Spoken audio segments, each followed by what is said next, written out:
Hi, I'm Vinay Rajput and welcome to JPS platform. Today I'm going to start biology because I said earlier in the previous lecture that I'm going to start with biology. तो मैंने previous lecture में बताया था आपको कि मैं क्यों bio से स्टार्ट करूंगा और ये जर्नी यूपीएससी से होगी। यूपीएससी के लिए मैं स्टार्ट करना चाहता हूँ और डिफरेंट स्टेट की पीएससी के लिए आज मैं बायो स्टार्ट करूंगा। ओके, तो मैंने बताया था कि क्यों मैं बायो स्टार्ट करूंगा, इसका एक रीज़न है ना। उससे पहले प्रीवियस लेक्चर में बहुत लोगों ने अच्छा सजेशन दिया कि आपने अच्छा काम किया है और आप लोगों का बहुत ही शुक्रिया इस चीज़ के लिए कि आपने सपोर्ट किया और प्रीवियस लेक्चर की डिमांड की कि हाँ नेक्स्ट लेक्चर की डिमांड की कि हाँ नेक्स्ट लेक्चर आए। तो यस, आज मैं रिकॉर्ड कर रहा हूँ नेक्स्ट लेक्चर। और मैंने जो प्रीवियस लेक्चर में मैंने बताया था जो कि इंट्रोडक्टरी लेक्चर था कि कैसे आगे बढ़ना है एग्जाम में, तो मैं आज स्टार्ट करना चाहता हूँ बायो से और ये यूपीएससी के लिए होगा और डिफरेंट स्टेट की पीएससी के लिए होगा। और मैं क्यों नहीं बोल रहा हूँ, यस और भी एग्जाम के लिए इंक्लूडेड होंगे, लेकिन यहाँ पे सिर्फ हम ये नहीं पढ़ने वाले बायो में कि डाइजेस्ट सिस्टम क्या है, पाचन क्रिया क्या है और रेस्पिरेशन क्या है और आप आंत पढ़ लो, इंटेस्टाइन पढ़ लो, ये तो ठीक है, बायो के क्वेश्चन आते हैं। मेरा एम बायो स्टार्ट करने का ये भी है क्योंकि यहाँ से हमें कुछ कॉन्सेप्ट सीखना है और उस कॉन्सेप्ट का यूज करना है इन्वायरमेंट इकोलॉजी में, बायोजियोग्राफी में या बायोटेक्नोलॉजी में। सिर्फ हमें ये नहीं पढ़ना है स्मॉल इंटेस्टाइन होती है, लार्ज इंटेस्टाइन होती है, डाइजेशन होती है, ये इंजाइम्स हैं, है ना, ये प्रोटीन है, ये फैट है, सिर्फ यही नहीं पढ़ना है, ये पढ़ना है लेकिन मुझे यहाँ से आपको कॉन्सेप्ट बनाना है ताकि मैं इन्वायरमेंट इकोलॉजी में यूज करूँ। अब आप पूछोगे कौन सी ऐसी कॉन्सेप्ट है इन्वायरमेंट इकोलॉजी में यूज करोगे, तो मैं क्वेश्चन आपसे पूछता हूँ, आप बताओ। बायो की क्वेश्चन है और आप इन्वायरमेंट इकोलॉजी में यूज करेंगे इसको। बायोडाइवर्सिटी आप पढ़ते हो, जैव विविधता पढ़ते होगे, सब लोगों ने पढ़ा है जैव विविधता, डिफरेंट फॉर्म्स ऑफ लाइफ जो अर्थ पे हैं। तो मैं ये पूछना चाहता हूँ कि जैसे कि आपने सुना होगा प्राइमेट्स होते हैं, ह्यूमन बींग्स हैं, प्राइमेट्स हैं, मंकी हैं। तो जो ह्यूमन बींग्स की उत्पत्ति है, जिनकी ओरिजिन है, मानव की जो उत्पत्ति है, आप जानते होगे, आपने पढ़ा होगा शायद, क्योंकि सब लोग यही बोलते हैं जहां मैं सुनता हूँ, हाँ मंकी से हुई है, या कोई ज्यादा पढ़ा लिखा होगा तो वो बोलेगा एप से हुई है, गोरिल्ला, चिंपांजी, एप से ह्यूमन बींग की ओरिजिन, है ना। क्या ये सही है? क्या ये सही है कि हाँ ह्यूमन बींग की ओरिजिन एप से हुई है, या कोई कह रहा है मंकी से हुई है? नहीं, ये सही नहीं है। आपने जहां भी पढ़ा है इसको डिलीट करें, ठीक है। इसलिए मैं बोल रहा हूं कि मैंने बायोडाइवर्सिटी बोला ना, मैं वहां यूज करूंगा। तो ह्यूमन बींग की ओरिजिन, या आप एप की बात कर रहे हो कि एप से हुई है, बहुत लोग कहते हैं कि चिंपांजी, गोरिल्ला ऐसे एप से उत्पत्ति हुई है, या कुछ लोग बोलते हैं मंकी से हुई है। तीनों का अलग है। तीनों के लिए एक ही बात बोलूंगा कि तीनों मंकी हो, एप हो, या क्या कहते हैं, मंकी हो, एप हो, या ह्यूमन बींग्स हो, इनके एंसेस्टर एक ही था, एक कॉमन एंसेस्टर था, एक कॉमन पूर्वज था इसका। वो पूर्वज ड्रायोपिथिकस थे। यहीं से तीनों की उत्पत्ति हुई है। ह्यूमन बींग की उत्पत्ति एप से नहीं हुई है, याद रखिएगा, ये गलत फहमी फैली हुई है। ह्यूमन बींग्स की उत्पत्ति एप से नहीं हुई है, मंकी से, बंदर से नहीं हुई है। हुई है कहां से? इन तीनों की उत्पत्ति, ह्यूमन बींग्स हो, मंकी हो या एप हो, इनके एक पूर्वज, कॉमन पूर्वज था तीनों का, उसका नाम था ड्रायोपिथिकस, वहां से इसकी उत्पत्ति हुई है। अब बताओ आप, ये जो बायो मैंने यूज किया, आपको आज क्लियर हुआ कि उत्पत्ति कैसे हुई ह्यूमन बींग्स की? अभी तो मंकी मंकी चल रहे थे, एप एप चल रहा था, बहुत जगह लिखा हुआ है चीजें, और गलत चीजें चल रही है, घूम रही हैं। फिर और चीजें मैं पूछना चाहता हूँ, जैसे मैंने बायोडाइवर्सिटी की बात की, तो आप डिफरेंट बायोडाइवर्सिटी को जब पढ़ने जाओगे ना, तो इन्वायरमेंट इकोलॉजी में आप किंगडम पढ़ोगे, प्लांट किंगडम, एनिमल किंगडम। तो नए नए स्पीसीज जो अखबारों में आते रहते हैं, न्यूज में आते रहते हैं, इंडेंजर्ड स्पीसीज है, एक्सटिंक्ट हो गया, कोई क्रिटिकली इंडेंजर्ड है, आईयूसीएन के लिस्ट में आती है, रेड लिस्ट में। तो आप स्पीसीज को कैसे समझोगे अगर आपने बायो नहीं पढ़ा? तो आपको स्पीसीज तो समझ में नहीं आएगी। आपको क्या पता कि फाइलम पोडिफेरा क्या है, फाइलम स्पॉन्जेस, स्पॉन्जेस में आते हैं, फाइलम निडेरिया क्या है जिसको सिलेंट्रेटा भी बोलते हैं, फाइलम आर्थ्रोपोडा क्या है, मलस्का क्या है, काइनोडर्मेटा क्या है, कैसे पता चलेगा? इस फाइलम के अंदर ही सारे एनिमल्स को डिस्ट्रीब्यूट किया गया है, रखा गया है, हर किसी का एक यूनिक फीचर है, उस हिसाब से उसको उस फाइलम में रखा गया है। अगर आपने इसके अंदर एनिमल पढ़ लिया तो बायोडाइवर्सिटी में कोई भी एनिमल स्पीसीज न्यूज में है तो आपको क्लियर हो जाएगा ये स्पीसीज मैंने बायो में पढ़ा था और इस फाइलम में पढ़ा था, इसकी ये कैरेक्टरिस्टिक्स होती है, इसके ये लक्षण होते हैं, इसलिए ये जाना जाता है।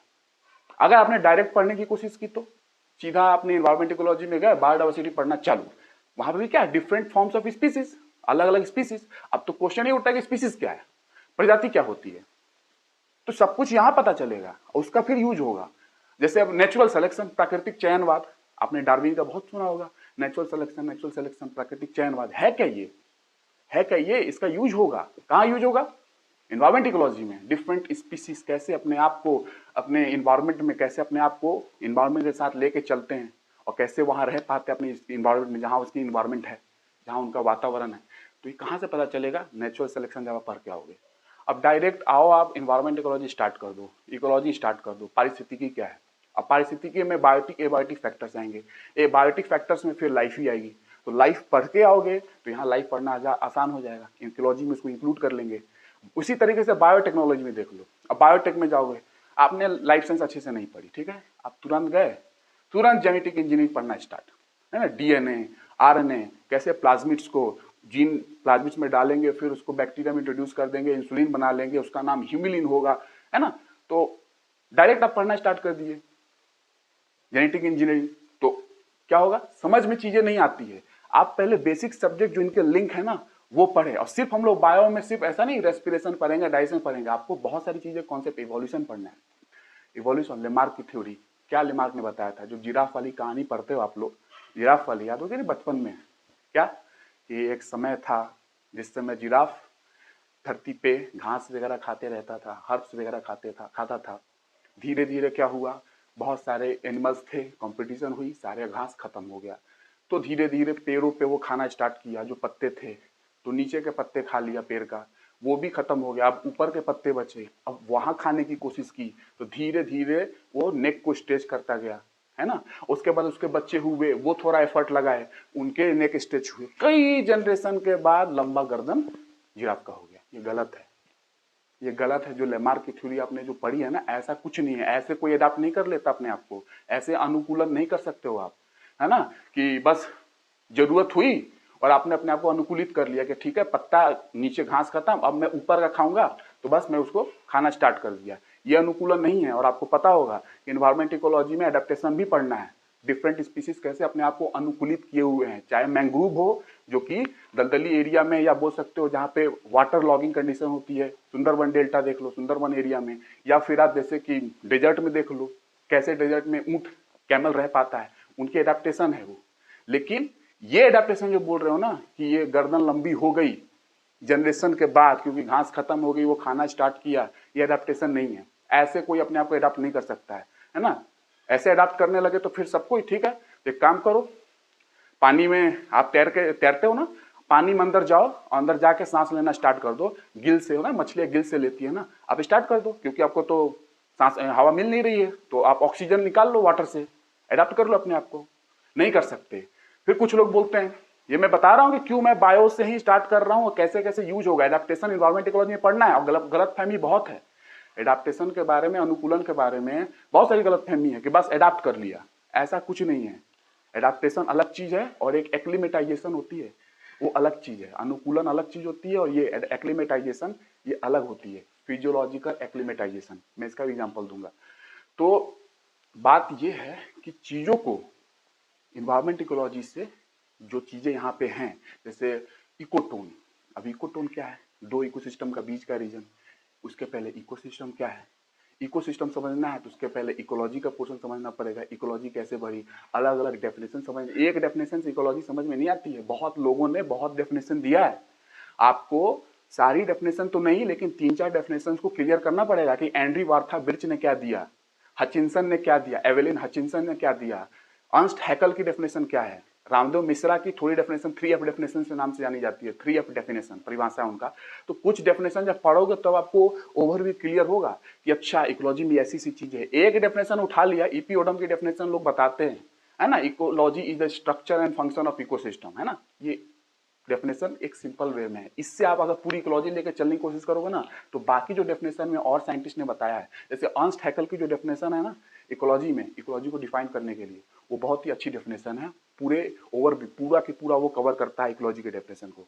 तो मेन डेफिनेशन पढ़ना है ताकि इकोलॉजी पूरा क्लियर हो जाए। एक डेफिनेशन को पकड़ के चलोगे ना, क्योंकि बहुत लोगों ने डेफिनेशन दिया है, तो कुछ डेफिनेशन ऐसी हैं जिनको पढ़ना जरूरी है।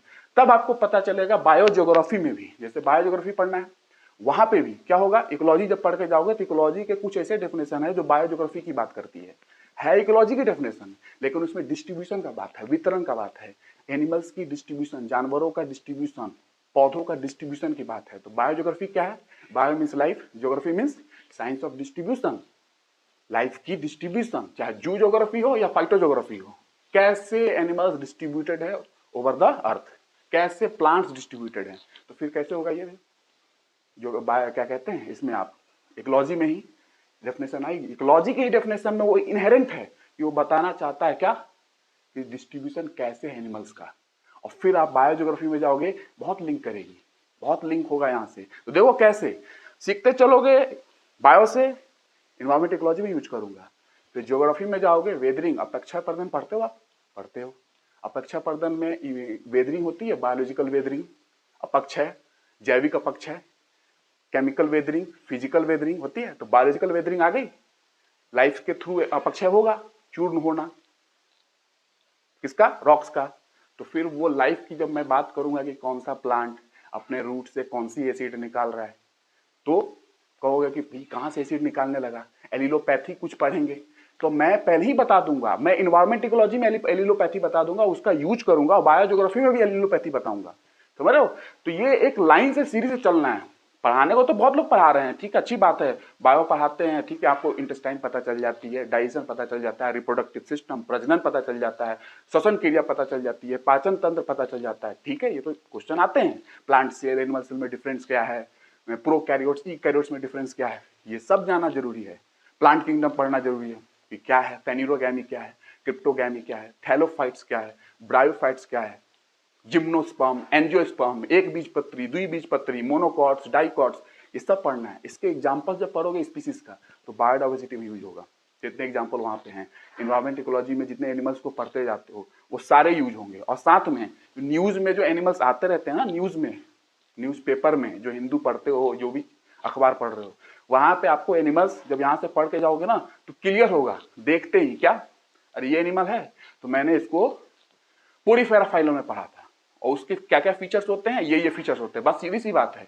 अब नहीं तो नहीं पढ़े रहो, क्या होगा, बार बार एक एक एनिमल को रटते जाओगे, सब बिखरा नॉलेज। एक बार आपने एनिमल किंगडम पढ़ ली, उसी एनिमल किंगडम में कहीं ना कहीं वो एनिमल लाई करता होगा जो आप अखबार में पढ़े हो। अगर बस वहां से क्लियर होगा कि वहां ऐसा है, तो आपको फीचर्स क्लियर हो जाएंगे, इस फाइलम में ये एनिमल है, ये इसकी फीचर्स होती है, पढ़ते जाना है। उसी तरीके से इवोल्यूशन पढ़ना है। अब इवोल्यूशन क्यों पढ़ना है, उसका कारण है। मैं आपसे पूछूं अगर क्वेश्चन है, जैसे जैसे इवोल्यूशन विकास हुआ है ना, इवोल्यूशन तो वैसे जल्दी लोग छूते नहीं है, क्योंकि इवोल्यूशन बोलना कितना आसान है। इवोल्यूशन डिफाइन करके देखो, आप डिफाइन करके देखो, बहुत लोग ऐसे डिफाइन कर देंगे कि कॉम्प्लेक्स ऑर्गेनिज्म का बनना फ्रॉम सिंपल ऑर्गेनिज्म। ये ऐसा कुछ नहीं है, ये एम इवोल्यूशन का नहीं है। आप बोल सकते हो कि कॉम्प्लेक्सिटी सरल से कॉम्प्लेक्स हुई है, जटिल हुई है इवोल्यूशन के दौरान, विकास के दौरान जीव जंतुओं का जटिल हुआ है, लेकिन ये उद्देश्य इवोल्यूशन का नहीं है, ये विकास का उद्देश्य नहीं है कि जटिल करना है। अदरवाइज जितने सिंपल ऑर्गेनिजम्स थे ना, वो साफ हो जाएंगे। ये वायरस कोरोना आए हुए ना, ये बचता ही नहीं है, तो कितना सिंपल है। आप देखो क्या है इसमें, न्यूक्लिक एसिड, बीच में डीएनए, और बाहर से कोटिंग प्रोटीन की, और है क्या, न्यूक्लिक एसिड है अंदर, डीएनए आरएनए जो न्यूक्लिक एसिड्स होती हैं, और बाहर से प्रोटीन का कोट, और क्या ना, हाथ है क्या, पैर है क्या, मुंह है क्या, खाने को कुछ नहीं है, तो सिंपल है, तो कैसे जी गया। तो इसीलिए कॉम्प्लेक्सिटी आती है, इवोल्यूशन जैसे जैसे बढ़ती है ना, कॉम्प्लेक्सिटी आती है, लेकिन एक एम होता है किसी चीज का। तो इवोल्यूशन का एम कॉम्प्लेक्स बनाना नहीं है, ठीक है। अब क्या है बताऊंगा, तो इससे आपको पता चलेगा। और भी इवोल्यूशन का यूज करूंगा मैं, जैसे लेमार्क की थ्योरी पढ़ोगे, पहली थ्योरी है इवोल्यूशन की, theory of inheritance of acquired character, वंशागतिकी, अपने लक्षणों की एक पीढ़ी से दूसरी पीढ़ी, और सारी की सारी लक्षण ट्रांसमिट हो जाती है। जिनको काटा गया था, आप गलत बोल रहे हो सर, क्यों, क्योंकि सर ऐसा नहीं होता है। तो रैट की, चूहे की पूंछ काट के एक्सपेरिमेंट किया गया था, किसने किया था पता होगा, विजमैन ने किया था। और फिर 21 जनरेशन तक करते गए, 20 जनरेशन तक, 21वीं जनरेशन तक देख रहे थे, अच्छा कटा हुआ चूहा का पूंछ आना चाहिए इस बार तो, लेकिन किसी बार भी रिप्रोडक्शन जैसे होता था, दो चूहा मेल और फीमेल, उसका जैसे काटते थे पूंछ, रिप्रोड्यूस कराते थे, प्रजनन कराते थे, तो उसका बच्चा पूंछ कटा नहीं होता था, उसका पूंछ पूरा रहता था। तो भाई ट्रांसफर होना चाहिए ना, पिता और जो उसके क्या है पेरेंट्स हैं, उसके कैरेक्टर ट्रांसमिट होना चाहिए लेमार्क के हिसाब से। कटा हुआ पूंछ है, तो कटा हुआ पूंछ बच्चे में जाना चाहिए, नहीं जा रहा, नहीं जाता था, तो क्या होगा फिर, काटा, थ्योरी को काटना पड़ा। मैं अभी बता नहीं रहा हूँ, मैं बता रहा हूँ चीजें, सब समझाऊंगा लाइन बाय लाइन, एक एक चीज समझाऊंगा। तो इसी तरीके से फिर डार्विन आए, बोले नहीं नहीं, नया थ्योरी लो। कैसे थ्योरी है, नेचुरल सिलेक्शन क्या है, ओरिजिन ऑफ स्पीसीज बुक का नाम पता होगा, उसमें survival of fittest, natural selection क्या है। तो नेचुरल सिलेक्शन बहुत इंपॉर्टेंट चीज है, इसको समझना, नेचुरल सिलेक्शन। तो इसीलिए यहां से जब पढ़ते जाओगे तो नेचुरल सिलेक्शन आपको कहाँ, प्राकृतिक चयनवाद आपको इन्वायरमेंट इकोलॉजी में कहीं यूज करना है, यूज हो जाएगा। बायोटेक में आप जाओगे तो बायोटेक में different DNA, RNA, genome project सब कुछ है, उसमें फिर बहुत सारे टेक्निक्स हैं जेनेटिक इंजीनियरिंग के अंदर, रिकॉम्बिनेंट डीएनए टेक्नोलॉजी। और बहुत, इस बार बॉल बम का क्वेश्चन आया है ना, बॉल गार्ड का क्वेश्चन आया, देखोगे इस साल यूपीएससी में, सिंपल क्वेश्चन, कुछ नहीं है, कॉन्सेप्ट समझना है, गवर्नमेंट की पॉलिसी समझनी है, क्या गवर्नमेंट ने किसी को अलाउ किया है या इसको अलाउ नहीं किया है, स्पीसीज को, इसको लाना है कि नहीं, क्या क्या पॉलिसी है, क्या क्या प्रोग्राम है, वो बाद में पढ़ना है, पहले कॉन्सेप्ट समझ लो, पॉलिसी प्रोग्राम बाद में पढ़ लो, सीधी सी बात है, लिंक उसी से होगा।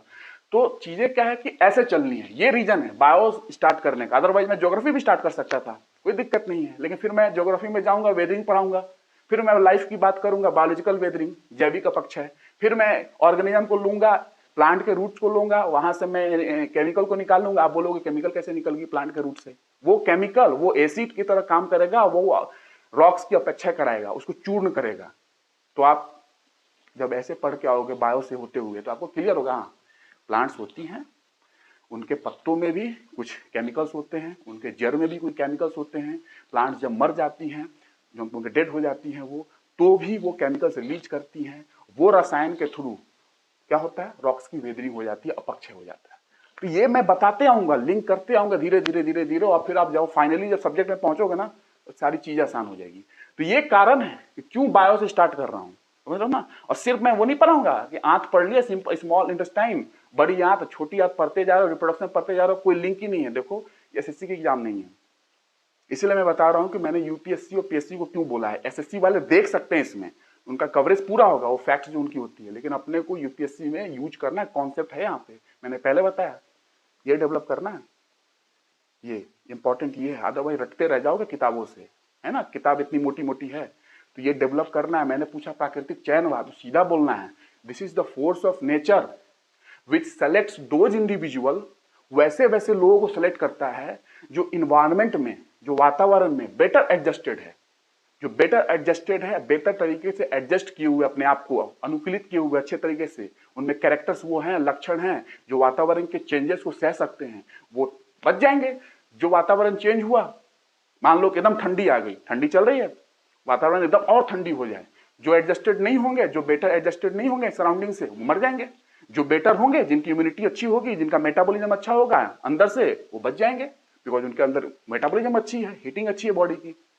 तो चयनवाद ऐसे चलती है, और ये फिर इवोल्यूशन में यूज होता है, विकास में। तो सारी चीजें मैं बताऊंगा, अभी मैंने कुछ ऐसा नहीं बताया कि मैंने बता दिया, ये बता रहा हूं आपको। मैंने देखा है बहुत जगह, मेरा अलग तरीके से पढ़ाना होगा। फिर क्वेश्चन की बात है कि यूपीएससी में, पीएससी में आप रिसर्च का क्वेश्चन सॉल्व कर लोगे, मैं पढ़ाऊंगा भी कम, थिंकिंग डेवलप हो जाएगी आपकी, अच्छा ऐसे होता है वैसे होता है। अदरवाइज ठीक है, तो स्मॉल इंटेस्टाइन से स्टार्ट कर दो, पर वही बता दो, large intestine, small duodenum, jejunum, ileum क्या है, सीकम, कॉलम, रेक्टम क्या है, एनस तक ले आओ और डाइजेस्टिव फूड पास करा दो, हो गया डाइजेशन।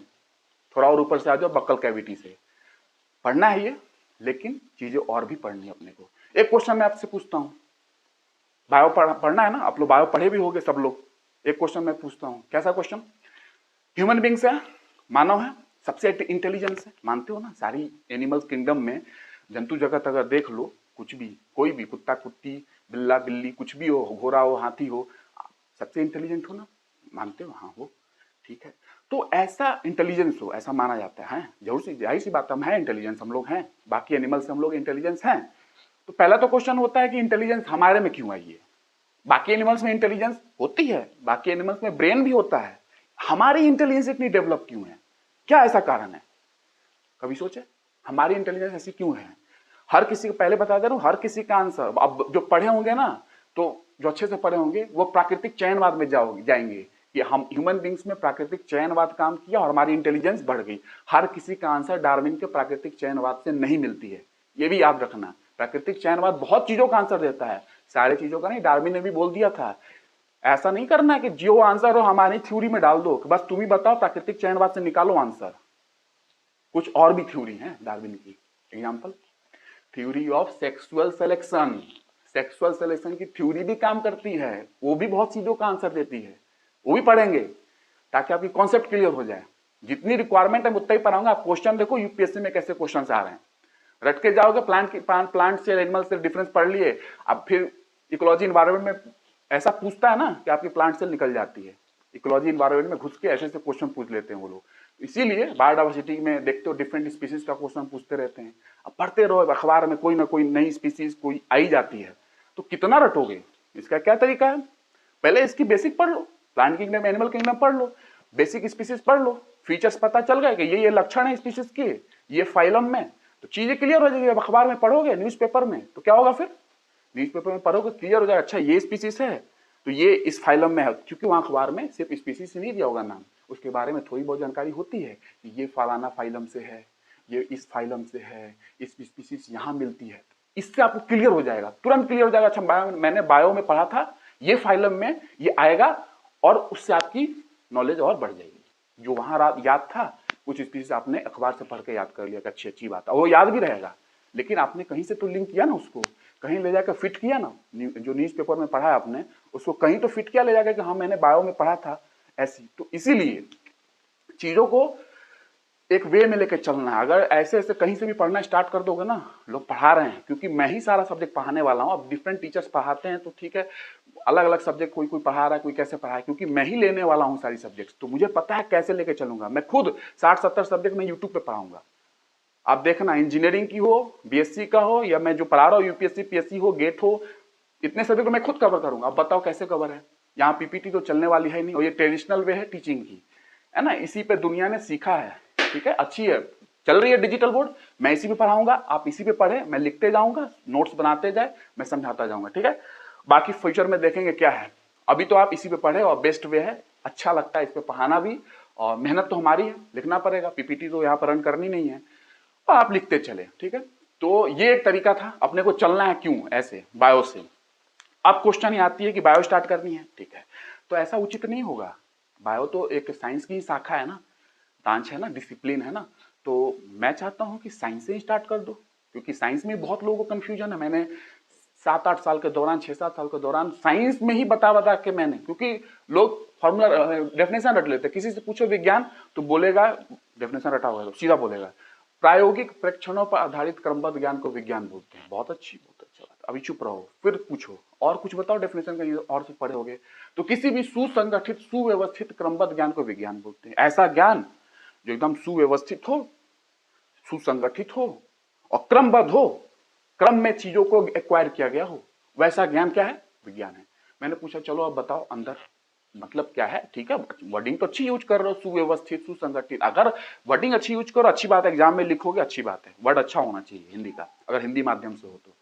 मतलब अगर समझ गए तो रटना भी नहीं पड़ेगा, और इससे रिलेटेड और भी चीजें तुम बता दोगे, तो मतलब क्या है, अब मतलब नहीं है, बस यही है, सुसंगठित ज्ञान, सुसंगठित हो, सुव्यवस्थित हो गया, ऐसे ही तो है, ये हाल है, ये हाल है।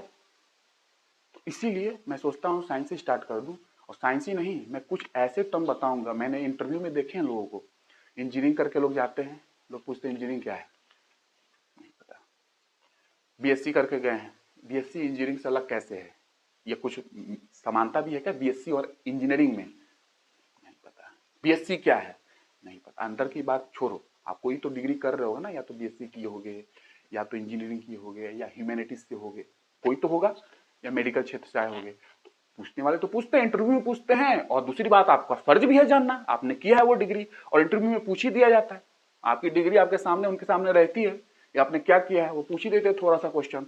और मैंने बहुत लोग को देखा है, सर इंजीनियरिंग ना पूछा, अगर मैंने इंजीनियरिंग, सर मैं तो भूल गया, ठीक है, तो वहां भूल गए, अब बायोटेक्नोलॉजी पढ़ोगे, ठीक है, टेक्नोलॉजी आ गई, साइंस रिलेटेड हो गया, जेनेटिक इंजीनियरिंग उसके अंदर पढ़ोगे, इंजीनियरिंग आ गई, अब वहां जेनेटिक इंजीनियरिंग में इंजीनियरिंग आ गई, तो वहां पे जेनेटिक इंजीनियरिंग आप पढ़ोगे कि जेनेटिक इंजीनियरिंग वो इंजीनियरिंग है जो डीएनए की मैनिपुलेशन करती है, छेड़छाड़, कहीं काट दिया कहीं जोड़ दिया, ठीक है, ठीक है। अब वहां पे ऐसा बताया जाता है कि इंजीनियरिंग का मतलब होता है मैनिपुलेशन, कुछ छेड़छाड़ करना, कुछ बदलाव करना, ठीक है, लेकिन इतना ही नहीं है इंजीनियरिंग के पास, छेड़छाड़ कर दिए यही इंजीनियरिंग होती है।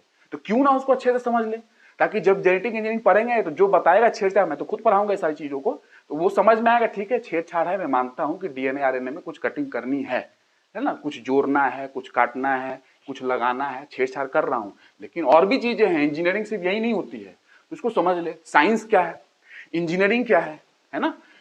कुछ लोग बोलते हैं साइंटिस्ट, साइंस, इंजीनियर और साइंटिस्ट में क्या अंतर होता है, ये भी समझ जाते हो। रोज ही आप अखबार में कहीं ना कहीं पढ़ते होगे, या कुछ संस्थाएं हैं, नासा ने कुछ निकाल दिया, ये साइंटिस्ट ने ये एलिमेंट खोज दिया, ये साइंटिस्ट ने ये खोज दिया। तो साइंटिस्ट क्या होता है, एक बेसिक बता दूंगा, ज्यादा नहीं बताऊंगा आपको, ठीक है, क्योंकि रिक्वायरमेंट नहीं है, लेकिन इतनी तो पता होना चाहिए कि आपको हाँ अंडरस्टैंडिंग होगा ये चीजें होती हैं।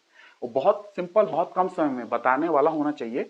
समय ज्यादा नहीं लगता इन चीजों को बताने के लिए। अदरवाइज मैं तो स्टार्ट कर दूं, bio, science of life, Greek word BIOS लोगस, start हो सकते हैं यहाँ से आपकी अंडरस्टैंडिंग आज की क्लास से ही। और जब मैं अभी वो स्टार्ट कर दूंगा ना, अभी पता चल जाएगा आपको कितना सीखे अभी। और उसके बाद डिफरेंट टीचर्स भी देख रहे होंगे, और मैंने बहुत सारे टीचर्स को पढ़ाया भी है, जो पढ़ा भी रहे हैं बहुत लोग कहीं कहीं, ठीक है। और आप देखो फिर मजा याद होगी। यहाँ पे कोई ऐसी देख के नहीं चल रही है कुछ भी, यहाँ सब कुछ कॉन्सेप्ट के साथ चल रहा है। कॉन्सेप्ट यहाँ फीड है, इसीलिए आपको भी यहाँ फिट करना है। यहाँ कैसे फीड होगा, मैंने पहले बताया था, थिंकिंग करना, डेवलप करना, स्किल को डेवलप करना, वही डेवलप है यहाँ पे। तभी मैंने बताया रॉकेट साइंस भी मैं लूंगा, पार्टिकल फिजिक्स जो आपकी यूपीएससी में सब्जेक्ट है ना, जो 5-5, 8-8 घंटे, 10-10 घंटे मैं पढ़ाऊंगा आपको, वो बायोटेक, वो मैं 40-50 घंटे लूंगा, वो कोर्स के लिए होगी जो लोग बायोटेक से कर रहे हैं। रॉकेट साइंस जो मैं आपको 8-10 घंटे, 12 घंटे पढ़ाऊंगा, पीएसएलवी, जीएसएलवी, और जो कि फीचर्स हैं और भी चीजें हैं, फ्यूल वगैरह, और पॉलिसीज जो है गवर्नमेंट की, स्पेस कॉन्स्टिट्यूशन जो है, संविधान जो है ना, तो पॉलिसी जो है वो ठीक है। जब मैं रॉकेट साइंस पढ़ाऊंगा तो वहां पे 40, 50, 55, 60 घंटे मैं रॉकेट साइंस ही पढ़ाऊंगा। तो हर सब्जेक्ट मेरा एक खुद सब्जेक्ट है। आपका जो इतना सब्जेक्ट है ना, मेरी खुद वो ब्रॉड सब्जेक्ट है। मैं ऐसे पढ़ के आया हूँ, मैं यहाँ से यहाँ देने आया हूँ, यहाँ से यहाँ देने आया हूँ इसमें, ठीक है। तो आप मजा उठाओ, फिर मजा ही उठाना है। ऐसा टीचर है, आप देखे होंगे बहुत लोग पढ़ा रहे हैं, मैं ऐसे लेके आया हूँ और ऐसे दे रहा हूँ, और आप मजा लो बस इसका, चीजों का मजा तो बहुत आएगा, आप देखते जाना। और कोई भी क्वेश्चन हो, मैं तो बोल रहा हूँ जो भी सब्जेक्ट पढ़ा रहा हूँ ना, कोई भी क्वेश्चन हो, कोई भी पूछ लो। कैसे पूछना है, मैंने यूट्यूब पे आपको कमेंट सेक्शन होती है, आप डालो, कॉलिंग करके पूछो, जैसे पूछना है, व्हाट्सएप पे पूछो, फेसबुक पे पूछो, सब कुछ उस पर डाला हुआ है, आपको मिल जाएगा वीडियो में ही। पूछो, कुछ भी पूछो जो आपको डाउट है, सब्जेक्ट से रिलेटेड, आईएएस से रिलेटेड आपका जो है। और कुछ कभी कभी कुछ ऐसे डाउट होते हैं जो एग्जाम से रिलेटेड नहीं है, तो बहुत लोग कहते हैं ये एग्जाम का नहीं है। अरे ठीक है, कुछ क्वेश्चन होती है कि जानना जरूरी होता है, उसको जान ही लेना चाहिए, एग्जाम से हो या ना हो, ठीक है। तो कुछ क्वेश्चन आप पूछ सकते हो। तो यही मैं बोलूंगा कि आपको समझ में आ गया होगा क्यों मैं बायो से स्टार्ट करना चाहता हूँ, ठीक है। और ज्यादा टाइम नहीं लूंगा, और मैं क्या क्या बताना चाहता हूँ आपको बेसिक क्लियर कर दूंगा आज, बेसिक पूरा, कि आपको आज के बाद कभी भी जो आपने डिग्री की है ना, बीएससी हो, इंजीनियरिंग हो या ह्यूमैनिटीज से हो, कुछ मैनेजमेंट भी बता दूंगा, ताकि आपको ये क्लियर हो जाए, ताकि मैं यूज करूंगा। अब जैसे प्रोडक्शन और मैन्युफैक्चरिंग में क्या अंतर होता है, आप लोग लिख के बताना। प्रोडक्शन आपने पढ़ा होगा, प्रोडक्शन नाम तो सुनते होगा ना, प्रोडक्शन उत्पादन, और मैन्युफैक्चरिंग, ये दोनों एक चीज नहीं है, इसमें डिफरेंस है थोड़ा बहुत। और मैन्युफैक्चरिंग प्रोडक्शन तो इकोनॉमी में बहुत चलती है, इनसे रिलेटेड अर्थव्यवस्था तो इसी पे है। और बाकी और भी चीज आप सुनते रहते हो, कहीं भी आप नॉर्मल बोलचाल की भाषा में, ये प्रोडक्शन हो रही है, ये मैन्युफैक्चरिंग हो रही है, कुछ डिफरेंस है। अगर आपको डिफरेंस पता हो तो आप बताना, बिकॉज इकोनॉमी में भी इन चीजों को आपको पढ़ना रहता है, चीजों को, ठीक है ना। तो ग्रॉस डोमेस्टिक प्रोडक्ट, जीडीपी वगैरह, तो प्रोडक्शन से रिलेटेड सारी चीजें हैं ना, इकोनॉमी में डिपेंड करती है, उत्पादन से। तो आप बताओ कि क्या है प्रोडक्शन, क्या है मैन्युफैक्चरिंग, उसमें डिफरेंस क्या है, या डिफरेंस है नहीं, आप लिख के बताओ, ठीक है। ऐसे बहुत सारी चीजें हैं। तो मैं स्टार्ट कर रहा हूँ, मेरे साथ ज्यादा अच्छा होगा कि मैं बायो को स्टार्ट करूँ इसके बजाय, क्योंकि ये बायो एक साइंस की ही शाखा है, डिसिप्लिन है, एक ब्रांच है। तो क्यों ना मैं साइंस से ही स्टार्ट करूँ, और बहुत यूनिक मिलने वाला है, आप देखते जाओ, देखते जाओ। स्टार्ट से ही आपको कुछ ऐसा मिलेगा कि हाँ, आपको लगे आपने कुछ सीखा। उसके बाद आप क्वेश्चन तो यार एक बार इसमें फीड हो जाए ना कॉन्सेप्ट, तो फिर जब उसको अंदर चलाने लगोगे ना, थिंकिंग करने लगोगे ना, तो अपने आप डिफरेंट क्वेश्चन भी सॉल्व हो जाते हैं, समझ लो। बाकी तो एग्जाम में ऑप्शन आना ही है, 4 ऑप्शन तो रहते हैं ना, तब काम हो जाता है। लेकिन बस वो आ जाए तो बर्डन कम हो जाएगी, आपको रटना नहीं पड़ेगा, ठीक है। तो मैं स्टार्ट कर रहा हूँ साइंस से, ठीक है। साइंस क्या है, अब बोलोगे साइंस में क्या ऐसी चीज बताने वाले हैं, अभी देखो क्या क्या बता रहा हूँ। फिर अभी तो क्लियर हो जाएगा, साइंस तो पढ़ना भी है और साइंस टेक्नोलॉजी भी पढ़नी है ना, और साइंस और टेक्नोलॉजी का क्या डिफरेंस है, और कैसे साइंस टेक्नोलॉजी में आती है, और कैसे टेक्नोलॉजी साइंस में आती है। ऐसा हो सकता है क्या? साइंस से टेक्नोलॉजी तो बनती है, आपने सुना होगा, आपकी मोबाइल में साइंस का यूज किया गया, कंप्यूटर साइंस कॉन्सेप्ट यूज किया गया, टेक्नोलॉजी बन के आ गई, आप फोटो खींच रहे हो, रिकॉर्डिंग कर रहे हो, सब हो रही है, ठीक है। क्या ऐसा हो सकता है कि टेक्नोलॉजी से साइंस है? टेक्नोलॉजी से साइंस है, कभी सोचे आपने? पॉसिबल है? बताऊंगा कहाँ पे कैसे। साइंस टेक्नोलॉजी में आप सब्जेक्ट पढ़ोगे, बहुत सारी एनर्जी है, आईपीआर पढ़ोगे, नैनोटेक पढ़ोगे, बायोटेक पढ़ोगे, बहुत सारी स्पेस है, स्पेस के बारे में, आईसीटी बारे में, कंप्यूटर के बारे में बहुत सारी चीजें हैं, बायोटेक है, ठीक है। पहले यही नहीं क्लियर है कि साइंस टेक्नोलॉजी में क्या डिफरेंस है, और वो भी अगर डिफरेंस पता होगा, कहीं बताया गया होगा तो मैंने पक्की बात है रटवाया गया होगा, ये ऐसा साइंस, ये टेक्नोलॉजी, ये साइंस, अरे ऐसे नहीं, समझो क्यों है साइंस का ये टेक्नोलॉजी, ये साइंस है तो इसकी टेक्नोलॉजी ये क्यों है, ये टेक्नोलॉजी है कि उससे साइंस आ सकती है क्या, पॉसिबल है क्या? हाँ है। तो ये समझ गए ना, तो फिर देखो फिर ये आसान हो जाएगी। अदरवाइज अगर तुमने ये रटा कहीं से, किताब से, कहीं से, कुछ से भी कि ये साइंस, ये टेक्नोलॉजी, तो हर 20 दिन बाद जब तुमको भूल जाओगे तो एक बार रट रहे क्या साइंस था क्या टेक्नोलॉजी था, अच्छा ये साइंस था ये टेक्नोलॉजी था। ऐसा नहीं करना है यार, चीजों को समझ लो, कहीं भी कुछ भी पूछे साइंस ये है, पता चल जाएगी ऐसी टेक्नोलॉजी होती है, साइंस ऐसे टेक्नोलॉजी निकलती है, ये टेक्नोलॉजी साइंस बनती है। तो मैं रिवर्स बोल रहा हूँ, रिवर्स पूछ रहा हूं मैं, टेक्नोलॉजी से साइंस, क्या टेक्नोलॉजी जन्म देती है साइंस का? देती है, खोजिएगा, अदरवाइज मैं बताऊंगा भी। साइंस, ठीक है। तो साइंस की जो उत्पत्ति है ना, मैं बेसिक से स्टार्ट करता हूँ, बहुत लोग देख रहे होंगे, स्टार्ट ही करूँ तो बेसिक से स्टार्ट करूँ, अब उसके बाद धीरे धीरे लेके चलूँ, ताकि आपको इधर उधर किताब देखने की कोई जरूरत है। मैं सोर्स भी नहीं बताऊंगा, कौन सा सोर्स देखोगे, मैं एनसीईआरटी जरूरत नहीं है, आप पढ़ते जाओ यहाँ से, आपको लगे तो पढ़ लेना, लगेगी नहीं, सब कुछ यहाँ पे मिलने वाला है, टेंशन ना लो। मैं पहले ही बताया, मैं खुद ही स्पेशलिस्ट हूँ इस सारी फील्डों में, साइंस में खुद ही इतने बड़े बड़े चीजों को कवर कर रहा हूँ, बायो में मैं खुद नीट कवर करने वाला हूँ, एमबीबीएस की में अगर रिक्वायर्ड होगा, बच्चे कहेंगे नीट वाले, तो मैं एम्ब्रियोलॉजी और एनाटॉमी स्टार्ट कर दूंगा, टेंशन ना ले, मैं हर फील्ड में काम करके बैठा हूँ अच्छे तरीके से, डोंट वरी। एनर्जी जो पढ़ाऊंगा, थर्मोडायनेमिक्स माई फेवरेट सब्जेक्ट है। आप जो रिन्यूएबल एनर्जी, नॉन एनर्जी पढ़ते हो ना इंजीनियरिंग सर्विसेज एग्जामिनेशन में, ईएसई में ये सब्जेक्ट है, रिन्यूएबल एनर्जी। और वहाँ पे सिर्फ इतनी नहीं है कि आप बस पढ़ लिए सोलर, विंड, जियोथर्मल, वहाँ पे मैं डिजाइनिंग बताना पड़ता है, वो सोलर एनर्जी की प्लेट की किस एंगल पे रखना है, ट्रैकिंग कैसी करनी है, 12 ट्रैकिंग है, सिंगल एक्सिस ट्रैकिंग है, डबल एक्सिस ट्रैकिंग, टेंशन ना लें, बहुत अच्छे से मिलूंगा, जितनी जरूरत है ना बेस्ट में मैं बताऊंगा, और चीजें यहाँ हो जाएगी, नोट्स में भी रहेगी, यहाँ पे भी रहेगी, एग्जाम जाने से पहले देखना नहीं पड़ेगा, कुछ देख लूँ। अगर आप पढ़ रहे हो ना ईमानदारी से, डेडिकेशन है, डिसिप्लिन है, जैसे मैं बता रहा हूँ, आप मेहनत कर रहे हो, न्यूज़पेपर पढ़ते रहना, जो करंट अफेयर आपको मिलते रहे, मैं करंट अफेयर लास्ट में जरूर कवर करूंगा, पहले कॉन्सेप्ट समझ ले सारी चीजों को, करंट अफेयर लास्ट में कवर करूंगा, उसके बाद खुद दिखाऊंगा कि मैंने जो कॉन्सेप्ट पढ़ाया था करंट अफेयर से कैसे आपको समझ में आती है सारी चीजें। जब करंट पढ़ते हो ना तो कॉन्सेप्ट ही से आप लिंक कर सकते हो बहुत सारी चीजें, अच्छा मैंने पढ़ा है इसका कॉन्सेप्ट, अदरवाइज सीधा करंट करंट करंट। करंट क्या है?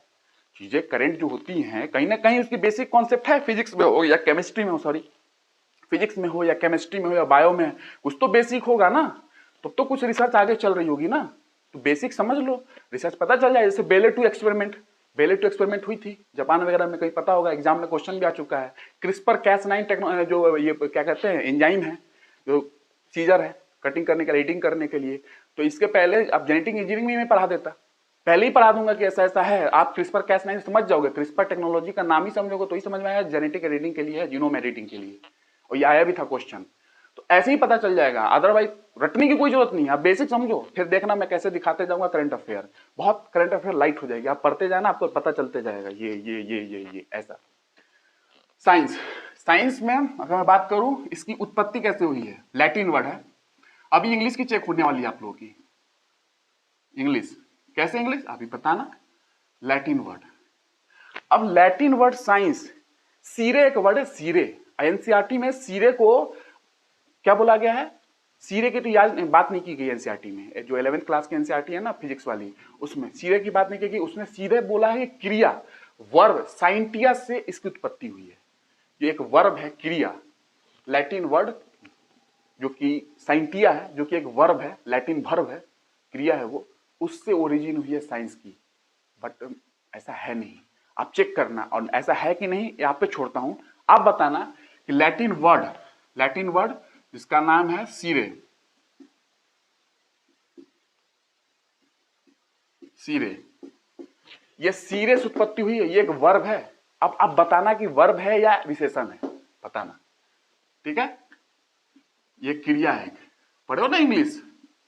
हाँ, तो अब आएगा यूज आपकी। ठीक है, ये सीरे।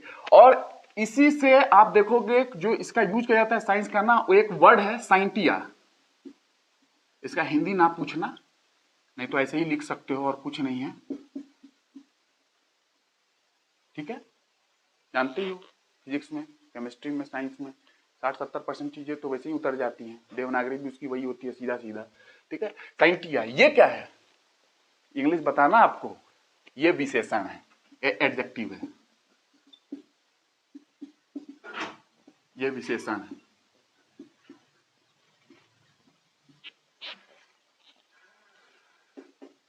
अब एनसीईआरटी में लिखा हुआ है कि लैटिन वर्ब सीरे से इसकी उत्पत्ति हुई है। ठीक है, बट लैटिन वर्ब वहां पे सीरे नहीं यूज किया गया, लैटिन वर्ब साइंटिया उन्होंने बोला है।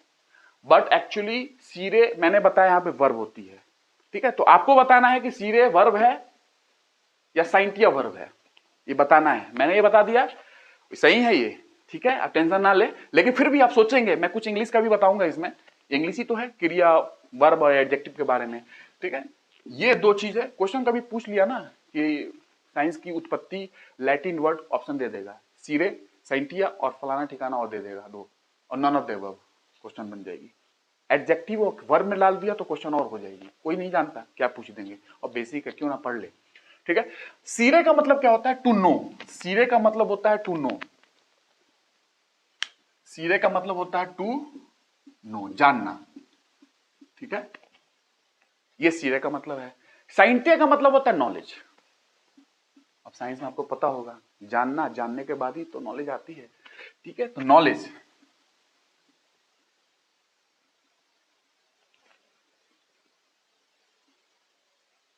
ये नो, साइंटिया नॉलेज, ये ऐसा हो गया। अब बात ये है कि इसके अलावा ये आपको समझ में आएगा कि ये है। अभी मैं बताऊंगा साइंस क्या कैसा कैसा है इसमें। क्या इससे रिलेटेड वर्ड, ये तो लैटिन होगा, क्या इससे रिलेटेड वर्ड संस्कृत में भी है क्या कोई, मे भी क्वेश्चन पूछ सकते हैं। क्या इससे रिलेटेड वर्ड अरेबिक में भी है क्या कोई, मे भी क्वेश्चन पूछ सकते हैं, मैं बता देता हूं, टेंशन क्या लेना। साइंस की अगर बात करोगे तो लैटिन, इसमें क्या कहते हैं, संस्कृत में विजनन नाम से इसकी बात बोली जाती है, विजनन। इसका सेम मीनिंग नॉलेज होता है संस्कृत में। संस्कृत में ये विजनन के नाम से, अरबिक में इल्म, अरबिक में इल्म। आप सुने होगा, आपको इल्म है क्या, है ना। तो नॉलेज, ये भी नॉलेज को ही बताता है। ये अरबिक टर्म में है, अरबिक। हिंदी में टेंशन ना ले, अरबिक लिखना हो तो सीधा लिख सकते हैं हिंदी, संस्कृत हिंदी लिख सकते हैं, कोई टेंशन नहीं है, कोई ऐसी बड़ी बात नहीं है। ठीक है, तो ये इसका साइंस का 3 जगह से मैंने बता दिया। लैटिन, लैटिन में आपने देखा सीरे वर्ब, साइंटिया एडजेक्टिव है, इसका मतलब नॉलेज होता है। सीरे का मतलब टू नो होता है, टू नो, जानना। ठीक है, और अगर साइंस की बात करोगे, साइंस का शब्द विजनन बोली जाती है जो संस्कृत में, उसका मतलब भी नॉलेज होती है। और साइंस का अरबिक में बात करोगे, अरब भाषा में, तो इल्म नाम है, उसका मतलब भी क्या होता है, नॉलेज ही होता है। इसका मतलब भी नॉलेज ही होता है। तो ये 3 जगह आपको पता चल गया साइंस का। ठीक है, ये चीज थी, आपको बेसिक पता चल गया। बेसिक से ले चलूंगा पूरा। ठीक है, अब इसको मैं इरेज कर देता हूं।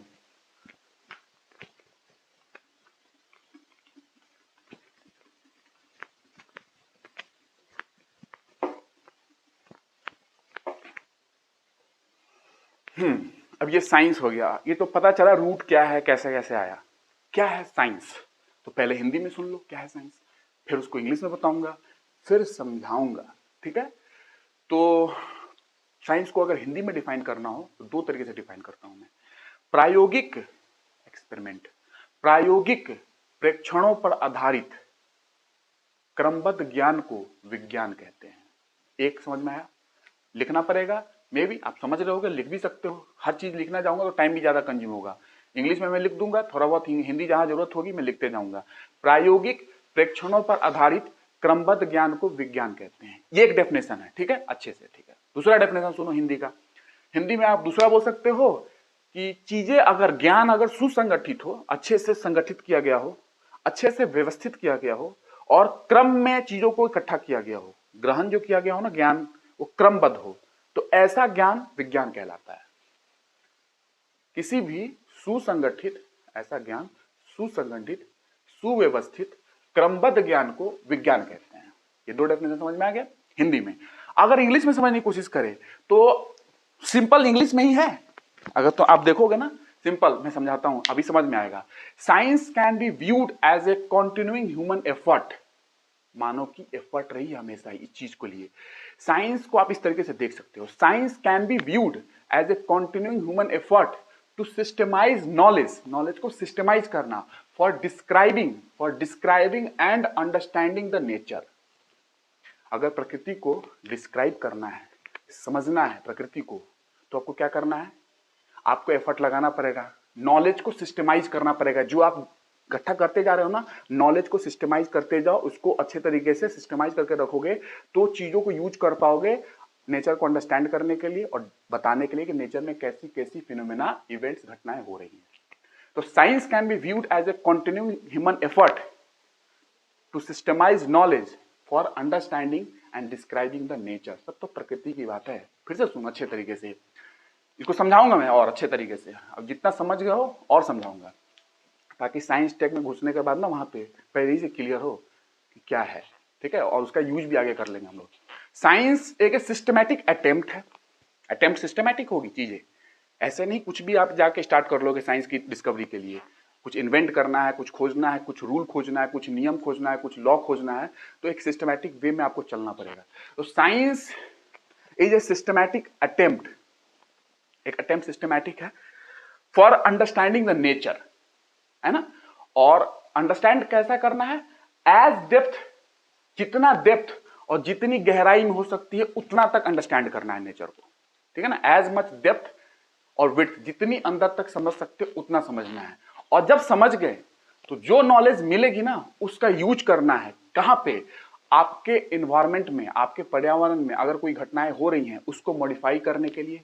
अगर आ रही है सुनामी, टाइड्स आ रहे हैं, तो उसमें कुछ मॉडिफिकेशन कर सकते हैं, उसका प्रिडिक्शन पहले कर सकते हैं। जैसे भूकंप आने वाला है तो उसकी प्रिडिक्शन कैसे हो सकती है पहले, ताकि मैं वहां से चीजों को, लोगों को हटा लिया जाए। तो ये कैसे पता चलेगा प्रिडिक्शन, अर्थक्वेक की प्रेडिक्शन कैसे पता चलेगी, जब आप साइंस में नॉलेज को सिस्टमाइज करते आ रहे होगे तो आपको पहले से पता होगा कि ये चीजें ऐसे आती हैं और इसका प्रेडिक्शन पहले कर दोगे कि ये आने वाला है। पहले से ही वहां से ह्यूमन सिविलाइजेशन जो भी है, जो टाउन है वहां से लोगों को खाली करा लो, गांव है वहां से लोगों को खाली करा लो। तो यूज हुआ। तो क्या करना है, प्रेडिक्शन करना हो कुछ इवेंट्स का, कुछ फिनोमेना का, नेचुरल फिनोमेना का, तो आप सिस्टमाइज वे में नॉलेज को इकट्ठा करते जाओ, उसको रखो और उसका यूज करो to modify the natural phenomena, to predict the natural phenomena, कुछ होने वाले हैं तो इस तरीके से साइंस को यूज किया जाता है। और सुनो, साइंस में जैसे मैंने बताया ना टाइड्स आने वाला है, अब सुनो पता होगा अर्थक्वेक आने वाली है या भूकंप आने वाला है हिंदी में, और या वोल्केनिज्म आने वाली है, ज्वालामुखी, तो पहले से पता किया जाता है ना। अर्थक्वेक में रेडॉन गैस का कंसंट्रेशन बढ़ जाती है एटमॉस्फेयर में, तो पता चल जाता है कि अच्छा अर्थक्वेक आएगा, क्योंकि रेडॉन गैस एटमॉस्फेयर में मिलती नहीं है नेचुरली।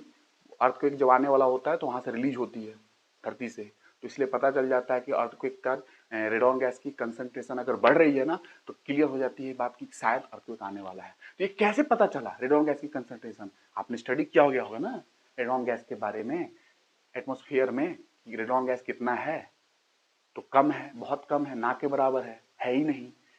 तो कहां है रेडॉन गैस, तो धरती के अंदर है।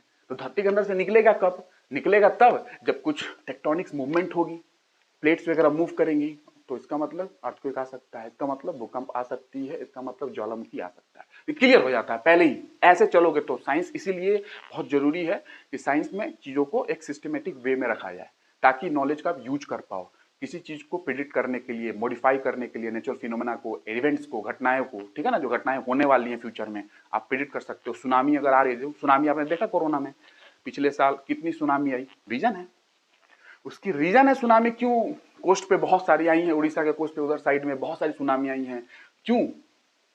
लेकिन अगर आने से पहले अगर प्रिडिक्शन हो जाती तो फिर कितना अच्छा रहता, लोग बचा पाते हैं वहां से। तो प्रिडिक्शन कैसे होगी, साइंस की जो नॉलेज आपने पाई है ना, लो प्रेशर एरिया कैसे क्रिएट हुआ, आप सैटेलाइट इमेजरी से देखोगे लो प्रेशर एरिया कैसे क्रिएट हुआ और कैसे कैसे वो लो प्रेशर एरिया बढ़ रही है आगे। तो अगर आपने पहले चेक कर लिया तो वहां से लोगों को हटा लोगे कोस्ट से, तो बच जाएंगे। तो कहीं ना कहीं मानव समाज के लिए भी उसको बचाने के लिए यूज किया जाता है। हर चीज तो अपने लिए यूज करते हैं हम लोग ज्यादातर, अपने ही फायदे के लिए तो सारी चीजें कर रहे हैं कि पहले हमारा पूर्ति हो तब हम दूसरों का देखेंगे, दूसरे एनिमल्स का कुछ भी हो। ठीक है, तो ये एक है बात। ऐसे साइंस को समझना है। किसी भी सुसंगठित सुव्यवस्थित क्रमबद्ध ज्ञान को विज्ञान कहते हैं। अच्छी बात है, समझना है, समझ लिए। ये जो मैंने बताया ना, आपको समझना है कि क्या है ये जो मैंने बताया, कैसे यूज करते हैं मानव के लिए, हमारे समाज के लिए कैसे साइंस से यूज होगा, उसकी नॉलेज कैसे कैसे काम आएगी। मैंने बताया टाइड्स हो, सुनामी हो, कुछ भी हो, कैसे उसका नॉलेज का यूज करेंगे, नॉलेज रखेंगे, उसके हिसाब से जो हमने इकट्ठा करके रखा है प्रिडिक्शन करेंगे कि ऐसे आने वाला है, चीज़ों को हटा लो वहाँ से कोस्ट से, जो भी पीपुल है, जो भी दुकान वाले हैं, सबको ऐसा। ये हो गया। अब फिर स्टार्ट करता हूँ, बताता हूँ कि साइंस की स्टार्ट कैसे होती है। अभी डेफिनेशन समझ गए, साइंस की स्टार्ट कैसे होती है। साइंस स्टार्ट कैसे होती है, डेफिनेशन लिख लोगे ना आप, मुझे पूरा विश्वास है, मैंने जो डेफिनेशन बताई आप लिख लोगे अच्छे तरीके से। साइंस स्टार्ट कैसे होती है, साइंस स्टार्ट्स विथ, अगर साइंस शुरुआत हो रही है साइंस की, तो पहली बात जो फर्स्ट डिस्कवरी ऑफ साइंस है ना, जो साइंस की जो डिस्कवरी की बात होती है ना, तो ये तभी है जब ह्यूमन बींग्स, मानव क्यूरियस हो किसी चीज को जानने के लिए, वर्ल्ड को जानने के लिए क्यूरियस हो, और नेचर के अंदर जो फिनोमेना हो रही है ना, जो सीक्रेट्स है ना, उसको रिवील करने की कोशिश करे, उसको बताने की कोशिश करे। ये पहला स्टेप है साइंस की डिस्कवरी की ओर, पहला स्टेप है ये। अगर आप वर्ल्ड में इन चीजों को जानना चाहते हो, आपकी क्यूरियोसिटी है कि कैसे क्या होता है, दिन रात कैसे होता है, सुनामी कैसे आती है, टाइड्स कैसे आती है, अर्थक्वेक कैसे आता है, तो ये क्यूरियोसिटी हो गई।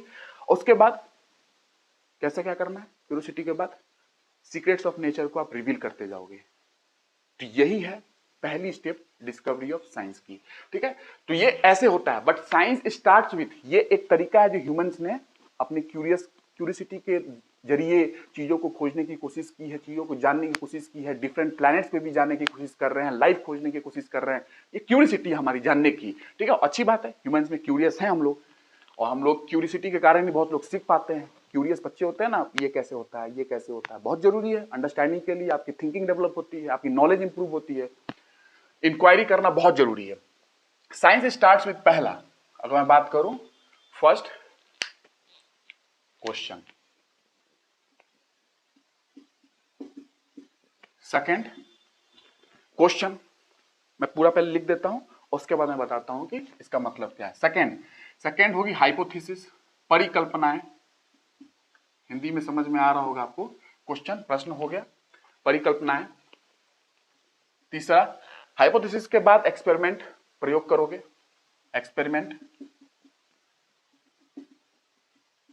एक्सपेरिमेंटेशन करोगे, प्रयोग करोगे। चौथा, आप फाइनल आंसर के पास पहुंचोगे, रिजल्ट के पास पहुंचोगे। अब इसको मैं बताता हूं इसका मतलब क्या। क्वेश्चन, कोई भी चीज साइंस स्टार्ट करनी है ना, कोई चीज को खोजना है, तो क्वेश्चन पहले उठेगा, एजम्पशन नहीं। याद रखिएगा, science does not start with assumption. Assumption के साथ साइंस स्टार्ट नहीं होती है। यस, साइंस के अंदर एजम्पशन लिया जाता है चीजों को आसान करने के लिए, है ना। बहुत सारे क्वेश्चन जब डिराइव किए जाते हैं तो एजम्पशन लिया जाता है, वो अलग बात है, चीजों को इजी कर दिया जाए, है ना। लेकिन साइंस स्टार्ट होती है क्वेश्चन से, और जितना बेहतरीन तरीके से आप क्वेश्चन प्रश्न को फ्रेम करोगे, उतना आपके लिए आसान हो जाएगा आंसर तक पहुंचना। तो क्वेश्चन फ्रेमिंग भी बहुत इंपॉर्टेंट है, ऐसे नहीं कुछ भी क्वेश्चन फ्रेम कर दिए। जितना अच्छा क्वेश्चन आप फ्रेम करोगे, आपको कुछ नहीं पता है तो क्वेश्चन फ्रेम करोगे, ये मुझे नहीं पता है और इसके लिए क्या क्या आंसर हो सकते हैं, ये हो सकता है, वो हो सकता है, तो अच्छा क्वेश्चन फ्रेम करोगे तो जल्दी आंसर के पास पहुंचोगे। तो good framing of question is going to give the good result in a fast way. बहुत जल्दी आपको रिजल्ट अच्छा मिलेगा। तो फ्रेमिंग अच्छा होना चाहिए क्वेश्चन की, अच्छा क्वेश्चन फ्रेम होना चाहिए। हाइपोथेसिस, अब उस क्वेश्चन के लिए आप बहुत सारे हाइपोथेसिस बना सकते हो, जितनी मन उतनी बना सकते हो कि इस क्वेश्चन का आंसर ये होगा, इस क्वेश्चन का आंसर नहीं ये भी हो सकता है, इस क्वेश्चन का आंसर नहीं ये भी हो सकता है, और इस क्वेश्चन का आंसर ये भी हो सकता है। ये हाइपोथेसिस हो गया। अब कौन सा सही है कोई नहीं पता अभी तक। आपने हाइपोथेसिस जितना बनाना बना लो, जितना बनाना, जितने नंबर में बनाना बना लो। इसका आंसर क्या होगा, कौन सा सही है ये हाइपोथेसिस, इसके लिए एक्सपेरिमेंट करोगे। सारे हाइपोथेसिस को चेक करो एक्सपेरिमेंट करके। ये चार हाइपोथेसिस है, आपने एक्सपेरिमेंट करना स्टार्ट किया, हाइपोथेसिस 1 फेल हो गया, एक्सपेरिमेंट आपका आपके क्वेश्चन के हिसाब से मैच नहीं किया। ठीक है, हाइपोथेसिस मैच नहीं किया आपका, जो आपकी क्वेश्चन है आंसर नहीं मिल पाया जो आपको चाहिए। ठीक है, दूसरा हाइपोथेसिस ये भी फेल, तीसरा ये भी फेल, चौथा हाइपोथेसिस एक्सपेरिमेंट पे आ गया, यहाँ चौथा हाइपोथेसिस सही है।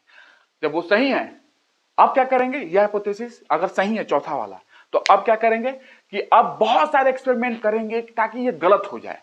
कोशिश करेंगे कि डिफरेंट एक्सपेरिमेंट करके, अगर ये गलत हो सकता है तो गलत कर ले, अगर बहुत सारे एक्सपेरिमेंट किए, अगर ये हाइपोथेसिस गलत नहीं हुआ, इसका मतलब ये अब आंसर है आपका, ये रिजल्ट मिल गया। यानी डिफरेंट इस हाइपोथेसिस को जो मैंने बोला है चौथे नंबर कि ये एक एक्सपेरिमेंट से वेरीफाई हुआ, तो आप डिफरेंट एक्सपेरिमेंट और करके चेक करने की कोशिश करेंगे इस हाइपोथेसिस को। तो लास्ट वाला चौथे नंबर ने जो रिजल्ट दिया था कि हाँ पहले एक्सपेरिमेंट से इसमें आया, वेरीफाई हुआ, तो आप बहुत सारे एक्सपेरिमेंट करके आप कोशिश करेंगे कि इसको वेरीफाई करें। अगर किसी भी एक्सपेरिमेंट में ये गलत नहीं साबित हो पाता है, जो आपको हाइपोथेसिस है, परिकल्पना है, तो फिर वो ही आंसर बन जाएगा। ऐसे ये एक्सपेरिमेंट के थ्रू जाते हैं। अगर एक भी सही हुआ ना आपका एक्सपेरिमेंट के थ्रू, तो आप बहुत सारे एक्सपेरिमेंट्स को और चेक करोगे, कहीं कुछ ऐसे एक्सपेरिमेंट में गलत तो नहीं हो रहा है ना। अगर सारे एक्सपेरिमेंट से आपने करके देखा कि नहीं भैया ये तो मैच कर रही है, तो वही आंसर हो जाएगा आपका, और वही प्रिंसिपल, वही थ्योरी बनती है। साइंस की थ्योरी जानते हो ना, बर्नौली थ्योरम पढ़ोगे, थोड़ा बहुत बताऊंगा बर्नौली थ्योरम के बारे में। प्रिंसिपल्स वगैरह पढ़ते हो साइंस में, लॉ नहीं, लॉ नहीं, लॉ नहीं, लॉ अलग चीज है, लॉ नहीं, साइंस में प्रिंसिपल्स एंड थ्योरी वगैरह आ जाती है। ऐसे प्रोसेस में चलते हैं। पता चला, क्लियर हो गया होगा। आप रिवाइज करो, जिसको एक बार में नहीं समझ में आएगा रिवाइज करना। मैंने हाइपोथेसिस बताई थी, चौथे नंबर को मैंने एक्सपेरिमेंट से वेरीफाई कराया, आप कहा गया कि नहीं और एक्सपेरिमेंट करो, अगर ये गलत होना होगा तो हो जाएगा।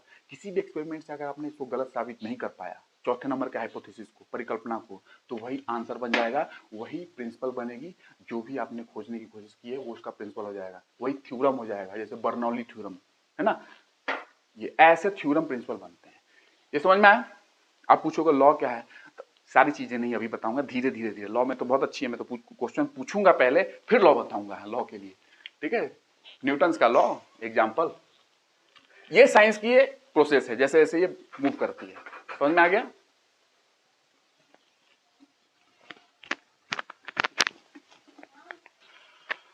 अब साइंस समझ में आ चुका है आपको, साइंस क्या है, कैसा है। अब मैं बताता हूं कि जो लोगों से पूछा जाता है, ये तो आपको समझ में आ गया, और मैं और बताऊंगा, टेंशन ना लेना। साइंस टेक में भी मैं साइंस बताऊंगा, एक ही बार में मैं सारी चीजों को नहीं बताने की कोशिश कर रहा हूँ। और भी चीजें हैं, और भी ऐसे साइंस डिफाइन कर सकते हैं, चीजों को कॉन्सेप्ट समझ सकते हैं। जब टेक्नोलॉजी बताऊंगा ना, साइंस टेक सब्जेक्ट जो है उसमें टेक्नोलॉजी के साथ लिंक करूंगा साइंस को, कि कैसे साइंस टेक्नोलॉजी से लिंक होती है, और टेक्नोलॉजी कैसे साइंस को जन्म देती है, दोनों बताऊंगा उस समय भी। अभी के लिए मेरे हिसाब से सही है, चिंता ना करें, अदरवाइज मैं साइंस पे ही 1 घंटा बताते रह जाऊँ, अलग अलग डेफिनेशन, अलग अलग वे से उसको बताने की कोशिश करूँ। सारा सही है, लेकिन अभी जितना आपको मिल गया ये सफिशिएंट है अपने को आगे बढ़ने के लिए, ठीक है ना। और धीरे धीरे अपने को लेते जाना है, अलग अलग सब्जेक्ट में जब जाना ही है, साइंस टेक पढ़ेंगे वहां पे भी थोड़ा सीखेंगे, ठीक है। अब इसके बाद मैं बता दूं, कुछ लोग इंजीनियरिंग किए होंगे, कुछ लोग बीएससी किए होंगे, बहुत सारी चीजें हैं, रिसर्च वाले लोग हैं जो भी देख रहे होंगे, जो पीएचडी किए होंगे, उनके लिए मैं कुछ बता दूं। पहले इंजीनियरिंग,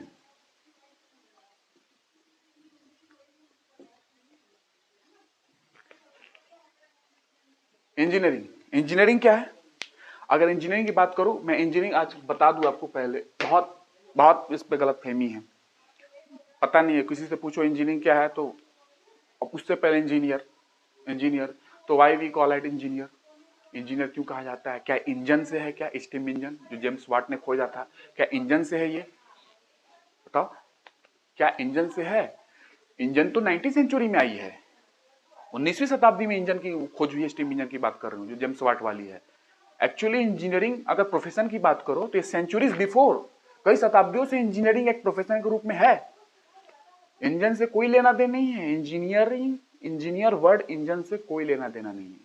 इंजन 19वीं शताब्दी में आई है, 19वीं सेंचुरी में, और इंजीनियरिंग एज ए प्रोफेशन कई सेंचुरी पहले से आ चुका है। समझ में आ गया। दूसरा, इंजीनियर जो है, इंजन से कोई लेना देना नहीं है। इंजीनियर अभियंता, अभियांत्रिकी, इंजीनियरिंग, ठीक है। इंजीनियर जो है, इसकी उत्पत्ति अगर बात करोगे, ये इंग्लिश वर्ड है, इंजीनियर इंग्लिश वर्ड है ये, तो अगर शुरू से जाना चाहोगे तो एक लैटिन वर्ड है, लैटिन वर्ड इंजीनियम, इंजीनियम। आज क्लियर हो जाएगा इंजीनियर वर्ड कहां से आया, कैसे आया, ताकि आपको कभी भी दिक्कत ना हो, ठीक है ना। बाकी जेनेटिक इंजीनियरिंग, वहां पे भी इंजीनियरिंग आएगी, सारा यूज होगा हर ब्रांच के लिए, हर जो बीएससी वाले हैं उनको भी जानना जरूरी है, बिकॉज जेनेटिक इंजीनियरिंग पढ़ोगे ना कहीं इंजीनियरिंग आते जाती है, पढ़ लो, ठीक है, थोड़ी जानकारी ले लो, मैं पूरा ज्यादा नहीं देने वाला हूँ, गेट नहीं पढ़ा रहा हूँ मैं यहाँ पे। Ingenium, Ingenium is a Latin word.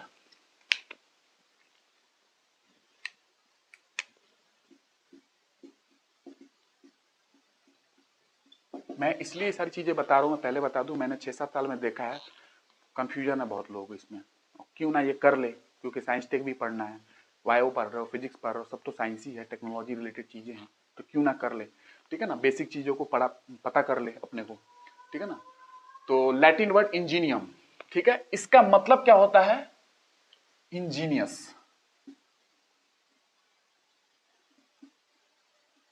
इसका मतलब है इंजीनियस, लैटिन वर्ड इंजीनियम, इसका मतलब इंजीनियस। अब इंजीनियस का मतलब क्या है, someone who solves problem and that elude the normal life, ऐसा जो सोसाइटी की प्रॉब्लम सॉल्व करे और नॉर्मल लाइफ को आसान कर दे, इल्यूड द नॉर्मल लाइफ। तो someone who solves the problem and elude the normal life, elude the normal life, ये है इंजीनियस, ठीक है। अगर आप बात करें, ये लैटिन वर्ड से इसका मतलब आया, इंजीनियम वर्ड से ही एक वर्ड आया है इंजीनियर। इंजीनियर ये एक फ्रेंच वर्ड है, फ्रेंच वर्ड,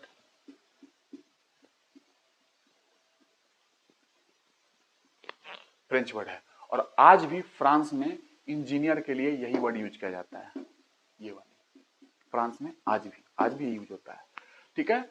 और यहां से वर्ड आया इंग्लिश वर्ड, जो मैंने लिखा है इंग्लिश वर्ड इंजीनियर, यहां से समझ में आ गया। ये फ्रेंच वर्ड इंजीनियर आज भी फ्रांस में इंजीनियर के लिए यूज किया जाता है, और यहां से जो इंग्लिश आई है इंजीनियर, ये इंजीनियर जानी जाती है, जो आप इंग्लिश जानते हो ना इंजीनियर, ये है अभियंता, समझे। तो ये इंजीनियरिंग की हिस्ट्री थी। Latin word Ingenium meaning engineers, someone who solves problem that elude the normal life, उसको इंजीनियर्स बोलते हैं। लेट बी इंजीनियर्स, इंजीनियर्स बने, solve the problem of society, society के प्रॉब्लम को सॉल्व करे, वही चीजें हैं ये। और इंजीनियर फ्रेंच वर्ड जो कि फ्रांस में आज भी इंजीनियर के लिए यूज किया जाता है, और यहां से इंग्लिश वर्ड आया इंजीनियर। यह है इंजीनियर के आने की कहानी, nothing to do with engine, engine से कोई लेना देना नहीं है। इंजन मैंने पहले बताया 19वीं शताब्दी, और इंजीनियरिंग एज ए प्रोफेशन कई सेंचुरी बिफोर से है, ठीक है, शताब्दी हो चुकी है इसको आते हुए। ये चीजें हुई इंजीनियर।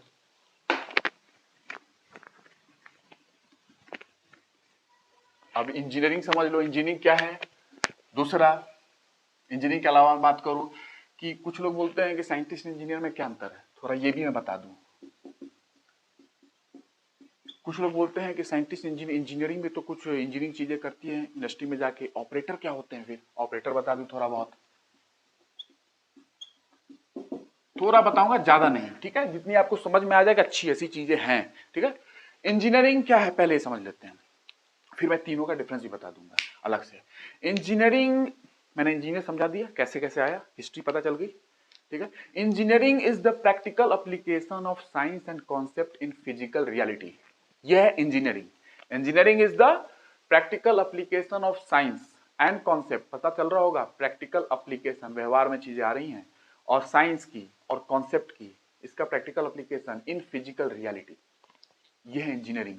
मतलब अप्लाइड होगा, जो साइंस पढ़े हो ना इंजीनियरिंग में, जो कॉन्सेप्ट पढ़े हो ना, उसका एप्लीकेशन है, अप्लाइड है, वो दिख रही है चीजें समाज के अंदर आ चुकी हैं, एसी, गाड़ी, ट्रक, बसेस, है ना, कार्स, ये practical application of science concept हुई है, चीजें रोड पे हैं, दिख रही हैं, ये है इंजीनियरिंग। तो कुछ लोग बोलेंगे बीएससी जो किए हुए हैं, तो मैं भी बता दूं, बीएससी इंजीनियरिंग में बहुत सारे सब्जेक्ट कॉमन है, फ्लूइड मैकेनिक्स वो भी पढ़ते हैं, द्रव के बारे में हम लोग भी पढ़ते हैं इंजीनियरिंग में, ठीक है, वो बहुत सारी सब्जेक्ट कॉमन है। तो फिर अंतर क्या है फिर इंजीनियरिंग और बीएससी में, तो अंतर भाई यहीं पे माइन्यूट अंतर है थोड़ा सा। Engineering is the practical application of science concept in physical reality, reality में चीजें आएंगी साइंस कॉन्सेप्ट का यूज करके। BSc is not the practical application of science and concept in physical reality, not. इसीलिए इंजीनियरिंग की बुक देखोगे ना, उसमें अप्लाइड लिखा होता है, अप्लाइड थर्मोडायनेमिक्स, अप्लाइड मैथमेटिक्स, ऐसे अप्लाइड अप्लाइड लिखा होता है। एप्लीकेशन है उसका फिजिकल रियलिटी में, रियल चीजों में आने वाली है, रोड पे उतरेगी, चीजें दिखेगी। बीएससी के बुक्स में आप अप्लाइड नहीं लिखोगे, ये applied fluid mechanics, applied mathematics, ये नहीं होगा, अप्लाइड नहीं होगा, चीजें एप्लीकेशन वाली नहीं होगी। पढ़ते वो भी हैं, अप्लाइड नहीं करते वो। इंजीनियरिंग में एप्लीकेशन भी है, समझ गया? अच्छे समझ में आ गया होगा, मुझे पूरा विश्वास है। अब इससे सिंपल, ये इतने साल की एक्सपीरियंस है, आप समझ जाओ। बीएससी में अप्लाइड चीजें नहीं है, पढ़ते हैं वो भी थ्योरी हैं जो हम लोग पढ़ते हैं नॉर्मली, और इंजीनियरिंग में हम लोग पढ़ते हैं तो अप्लाइड भी करते हैं। चीजें एप्लीकेशन में आती हैं, चीजें रोड पे दिखती हैं, अगर गाड़ी है तो चीजें घरों में दिखेगी, सब चीजें दिखती हैं, तो एप्लीकेशन है चीजें इंजीनियरिंग का। ठीक है, ये हो गया बीएससी और इंजीनियरिंग का बात। साइंटिस्ट इंजीनियरिंग और ऑपरेटर में बता दूं, ये समझ में आ गया होगा इंजीनियरिंग और बीएससी में क्या डिफरेंस है।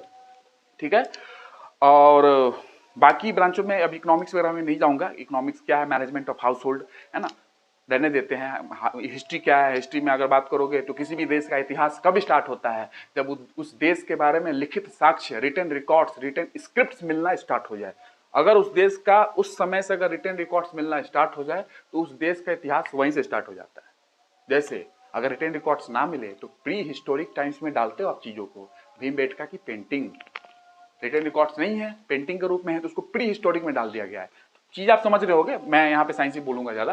ठीक है, तो ये हो गया इंजीनियरिंग साइंटिस्ट ऑपरेटर। अब क्या है इंजीनियरिंग साइंटिस्ट ऑपरेटर, बस 2 मिनट में समझा देता हूँ, 1 मिनट लगेगा। ठीक है, इंजीनियरिंग क्या है, साइंटिस्ट का ऑपरेटर क्या है। तो साइंटिस्ट जो होते हैं, नॉर्मल समझना है, बहुत सारी चीजें समझाई जा सकती है, मैं 1 वर्ड 2 वर्ड में ही समझा देता हूँ आपको, आपको क्लियर रहेगा अच्छे से। अब मैं साइंटिस्ट डिफाइन करने की कोशिश करूँ, a scientist must know why. Scientist को क्या जानना जरूरी है, क्यों कोई चीज क्यों हो रहा है, ये साइंटिस्ट जानता है। A scientist must know why. A operator जो कंपनी में होते हैं, जो इंडस्ट्री में ऑपरेटर होते हैं, आपको पता होगा, ए ऑपरेटर मस्ट नो हाउ। एक ऑपरेटर को यह पता करना है कि कोई काम कैसे होगा। साइंटिस्ट को पता करना है कि क्यों, ये ऐसा क्यों है, ये ऐसा क्यों हो रहा है, ये क्यों का आंसर करते हैं scientist. Operator must know how, कैसे, ये काम कैसे होगा। इंडस्ट्रीज में ऑपरेटर होता है ना, कैसे होगा, ये दोनों चीज हो गई। ये वाई का आंसर करते हैं, ये हाउ का आंसर करते हैं। इंजीनियर मस्ट नो दोनों, why and how both. Engineer must know why and how, क्यों और कैसे दोनों का आंसर देते हैं इंजीनियर। समझ में आ गया, इंजीनियर क्यों और कैसे, कोई काम क्यों और कैसे होना है, दोनों का आंसर। तो ये है, समझ में आ रहा होगा चीजें। ऑपरेटर मस्ट नो हाउ, कैसे करना है। A scientist must know Y, कोई क्यों है, ऐसा क्यों है, इसमें ऐसा क्यों नहीं है, क्यों। An engineer must know why and how both. आप बता सकते हैं इंटरव्यू में, ठीक है, इंटरव्यूअर खुश हो जाएंगे आपसे। ठीक है, वो किताबी ज्ञान नहीं है, एक्सपीरियंस की चीजें है, ये चीजें एक्सपीरियंस की हैं ये सारी चीजें।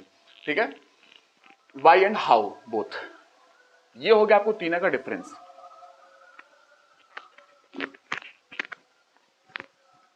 अभी मैं तो एंट्री भी नहीं किया, लेकिन बेसिक बताना था मुझे, बहुत जरूरी है, बिकॉज मैं स्टार्ट करूंगा धीरे धीरे बायो में भी, तो चीजें लेके चलूंगा, साइंस टेक भी पढ़ाऊंगा, तो ये चीजें आपको, मुझे ऐसा लगा 6-7 साल के दौरान कि लोगों से इंटरव्यू में पूछा जाता है, मैंने बहुत लोगों से पूछा क्या डिफरेंस है, इंजीनियरिंग की हो आपने, नहीं बता पाते हैं, तो मैंने इसलिए आपको बताया। और साइंस के बारे में मैं और बताऊंगा, साइंस टेक जब मैं पढ़ाऊंगा ना, वहां पे भी थोड़ा कुछ बताऊंगा आपको। ठीक है ना, बाकी मैंने जो अभी साइंस बताया आप उसको ध्यान रखेंगे। और इसके अलावा और क्या बात किया जाए, आप अगर बेसिक की बात करूं तो मैंने साइंटिस्ट के बारे में बता दिया, नॉर्मल इंजीनियर के बारे में बता दिया, उसकी उत्पत्ति कैसे हुई इंजीनियर वर्ड की, इंजीनियरिंग के बारे में बता दिया क्या है, ऑपरेटर के बारे में बता दिया मैंने क्या है, साइंस के टर्म्स मैंने बता दी, साइंस को डिफाइन कर दिया। और उसके अलावा बात करोगे तो अब मैं एंट्री करता हूँ बायो की ओर। ठीक है, बायो ये बेसिक था, ज्यादा नहीं जाऊंगा, और भी चीजें टर्म है, लेकिन मैं चाहता हूं इतना सफिशिएंट है, धीरे धीरे आगे बढ़ते जाएंगे, बात करते जाएंगे अलग अलग तरीके से जब जरूरत पड़ेगी तो। ठीक है, बायो, और बायो में स्टार्ट करके थोड़ी सी बात करता हूं। अभी मैं वो नहीं बताऊंगा, अभी क्वेश्चन पूछूंगा आपसे कि ग्रीक भाषा से है, बायोस लोगस में आऊंगा आऊंगा आऊंगा सब आऊंगा। अब पहले देखो मैं क्या पूछ रहा हूं अभी, अब मैं क्वेश्चन डाल के कुछ बता के फिर यहाँ पे हम लोग आज रोक देंगे क्लास को, नेक्स्ट क्लास से और आगे बात करूंगा, क्योंकि बहुत सारा समय निकल चुका होगा, पता नहीं कितना समय निकला। तो biology. Why do we need to biology? Why do we know to biology? Why do we know? मैं बायोलॉजी क्यों पढ़ूं? क्यों जानना जरूरी है बायोलॉजी? कभी सोचा आपने कि बायोलॉजी क्यों जानना जरूरी है? मैं बता दे रहा हूं. टू सॉल्व द चैलेंजेस, जो ह्यूमन मैनकाइंड, जो मानवता के ऊपर जो चैलेंजेस है ना, क्या क्या चैलेंजेस है आप बताना, ऐसे मैं बता दे रहा हूं. तो अगर आपको चैलेंजेस सॉल्व करने हैं ना, जो मैनकाइंड के ऊपर, मानवता के ऊपर आ चुकी हैं. एग्जाम्पल के तौर पे एक चैलेंजेस था कि एक कॉन्टिनेंट से दूसरे कॉन्टिनेंट में कैसे जाया जाए. आपके पास रेल था, रोड था, शिप थे, लेकिन फास्ट अगर जाना है तो एरोप्लेन पे आए. ठीक है. तो ये कॉन्सेप्ट पहले आई कि हम बर्ड्स को देखते थे, बर्ड्स तो नेचर में पहले से थे, बर्ड्स को देख के हमने कोशिश की कि क्यों ना हम भी ये करें. तो करने का हमने सोचा, तो हमने बनाया एक डिवाइस जिसका नाम था ऑर्निथॉप्टर्स. ऑर्निथोलॉजी बर्ड्स की स्टडी होती है. ठीक है, मैं आऊंगा, पढ़ाऊंगा. Salim Ali is the birdman of India. Ornithopters, ये ऑर्निथॉप्टर्स फ्लैपिंग विंग डिवाइस थी. ये फ्लैप करती थी और ये स्काई में फ्लोट करती थी. ये पहला कॉन्सेप्ट आया था बर्ड को देख के, एक पक्षी को देख के ही मानव ने सोचा कि क्यों ना हम भी ये करें.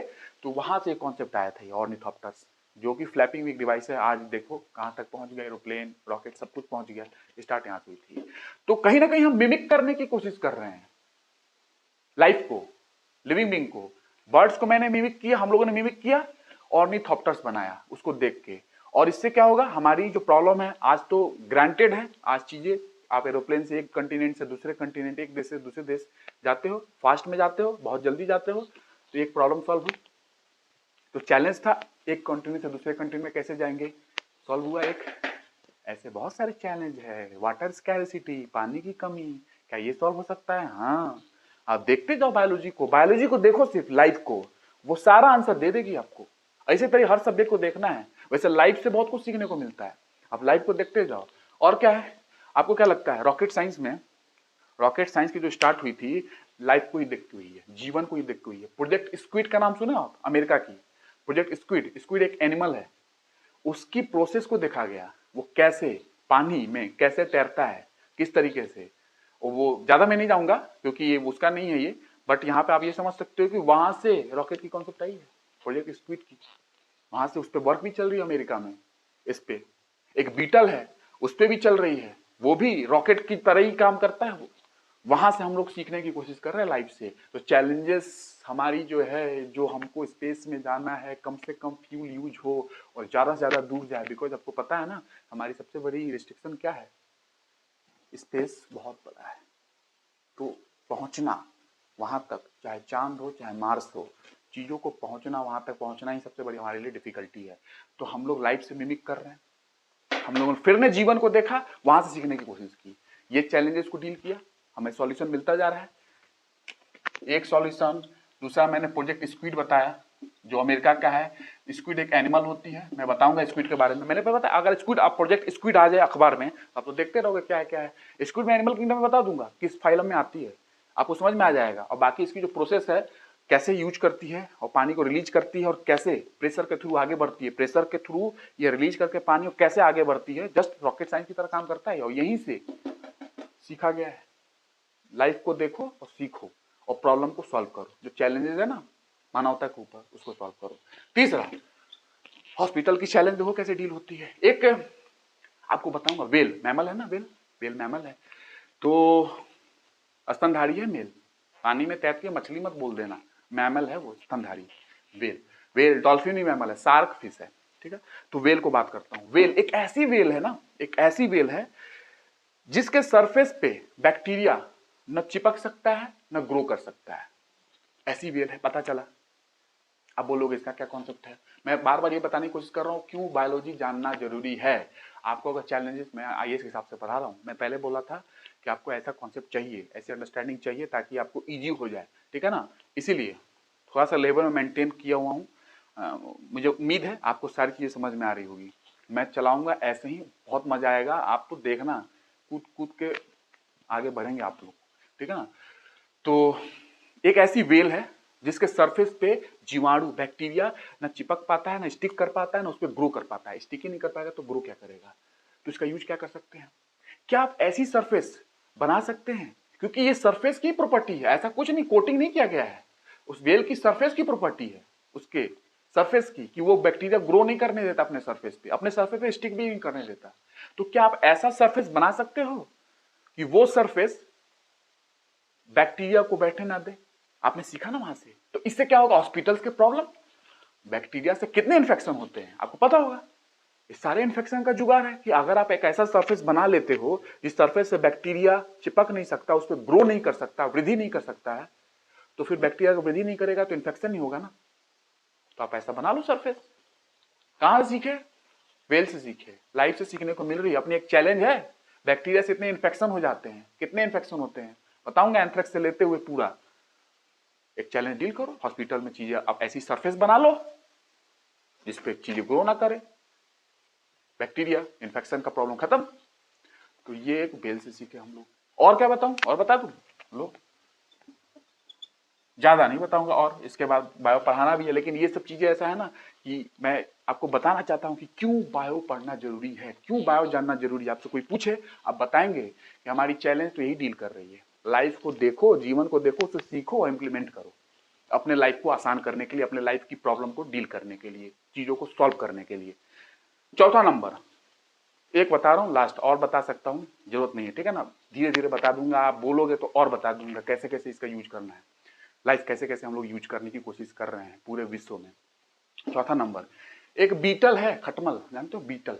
खटमल वो ऐसा बीटल है कि उसकी स्केलेटन, उसका तंत्रिका जो है ना, जो हड्डी होती है, स्केलेटन सिस्टम होती है ना, उसका ऐसा स्केलेटन सिस्टम डिजाइन है ना कि वो एटमॉस्फेयर, ड्राई एयर में रहता है बीटल, आपको पता होगा, एरिड रीजन में रहता है, शुष्क रीजन में रहता है वो बीटल। वो शुष्क रीजन में जो एयर में मॉइस्चर है ना, वो उस मॉइस्चर को यूज कर लेता है, सक कर लेता है, अपनी पानी की पूर्ति कर लेता है वो। सोचो, ऐसा बीटल है वो, उसकी स्केलेटन सिस्टम ऐसा डिजाइन है ना कि वो एटमॉस्फेयर के एयर को, और जो वैसे भी वो एरिड रीजन में रहता है, शुष्क रीजन है जहां पानी वैसे ही कम है, ह्यूमिड नहीं है वो, वहां से वो पानी को ग्रैप्स कर लेता है और अपना पूर्ति कर लेता है पानी को।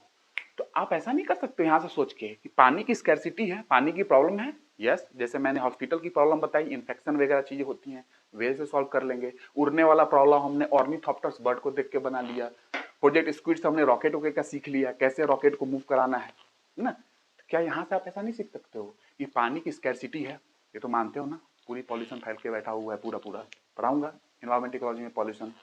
तो आप ऐसा करो एक काम, कि जो ह्यूमिड, जो शहर है, बहुत ह्यूमिडिटी है, बहुत आर्द्रता है, जैसे एग्जांपल साउथ इंडिया में चले जाओ, खूब आर्द्रता है, बहुत ह्यूमिडिटी रहती है।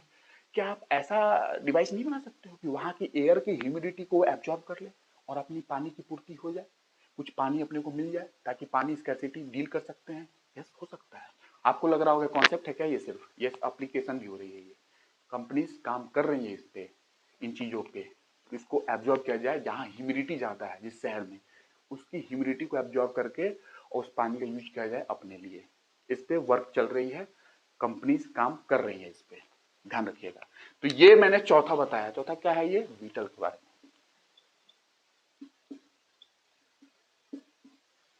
समझ में आया बायो?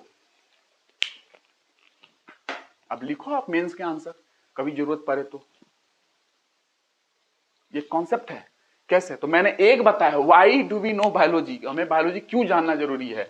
मैंने एक रीजन बताया कि एक तो रीजन ये है कि सॉल्यूशन, हम चैलेंजेस जो हमारे पास है, सॉल्यूशन तो बहुत यहीं से मिल रहे हैं, लाइफ को देखते जाओ सॉल्यूशन मिलते जाएगा। मैंने एक बताया, why do we know biology, ठीक है, ये लगा दो। और भी क्या है, कुछ हो सकता है क्या? हाँ, अभी फोटोसिंथेसिस में बता सकता हूँ। यहाँ पे आप जो फोटोसिंथेसिस देखते हो, प्रकाश संश्लेषण, उसी को देख के सोलर सेल्स बनाए जाएंगे, गए हैं। सनलाइट एब्जॉर्ब करता है, अपने भोजन बनाता है ना। आप ऐसा सोलर सेल बनाओ ना, इफिशियंट कितना है देखो फोटोसिंथेसिस, प्रकाश संश्लेषण। आप ऐसा सोलर सेल डिजाइन करो जितना इफिशियंट फोटोसिंथेसिस है, उसकी प्रोसेस समझो फोटोसिंथेसिस की, मैं बताऊंगा। आर्टिफिशियल फोटोसिंथेसिस यूपीपीसीएस में पूछा गया था 2-3 साल पहले, कोरोना आने से पहले। आर्टिफिशियल फोटोसिंथेसिस, अभी तो आप नेचुरल पढ़ते हो, है ना, CO2 वाटर को सनलाइट के प्रेजेंस में, क्लोरोफिल के प्रेजेंस में बना लेते हो primary food, carbohydrate, oxygen release कर देते हो। या आर्टिफिशियल फोटोसिंथेसिस पूछा गया है, अब सोचो बुक्स में जल्दी नहीं मिलेगा वो, और उसमें कौन सा एलिमेंट यूज किया गया है, यूज किया जाता है ना आर्टिफिशियल फोटोसिंथेसिस में, वो पूछा गया था। अब सोचो आप तो नेचुरल पढ़ते हो ना, पौधा वाला, आर्टिफिशियल पूछा गया है, सीधे पता, सबको पता है। तुम नॉर्मल पूछेगा नेचुरल फोटोसिंथेसिस तो कोई बता देगा, इतना सब कोई पढ़ के बैठे हुए कि सनलाइट का यूज करती है पौधे और अपना भोजन बनाती है ना, ऑटोट्रॉप स्वापोसी कही जाती है। लेकिन उसने आर्टिफिशियल पूछ लिया, और एलिमेंट कौन सा है आप लोग बताएंगे, आर्टिफिशियल फोटोसिंथेसिस में एलिमेंट कौन सा यूज किया जाता है, ये क्वेश्चन है। कब? आप यूपीपीसीएस का क्वेश्चन देखे कोरोना से पहले वाला जो आया था 2 साल पहले, बोल लो आप देखना, तो आ रहे हैं क्वेश्चन। आर्टिफिशियल फोटोसिंथेसिस कोई पढ़ाता है नहीं, अब सोच लो, बता दूंगा कौन सा एलिमेंट है, आप बताओ पहले कि कौन सा एलिमेंट है, आप लिख के बताना कमेंट सेक्शन में, या आप जैसे बता सकते हो बताओ, नंबर भी है, आप बताओ। तो ये एक तरीका था, एक वे है कि हम बायोलॉजी क्यों पढ़ना चाहते हैं, क्यों जानना चाहते हैं, ये एक है। तो मेरे हिसाब से आपके मन में बहुत कुछ क्वेश्चन मैंने डाल दिया है, मैं ज्यादा ओवरलोड नहीं करूंगा, लेकिन जितना मैंने कॉन्सेप्ट बताया है आपको इजीली समझ में आ रहा होगा।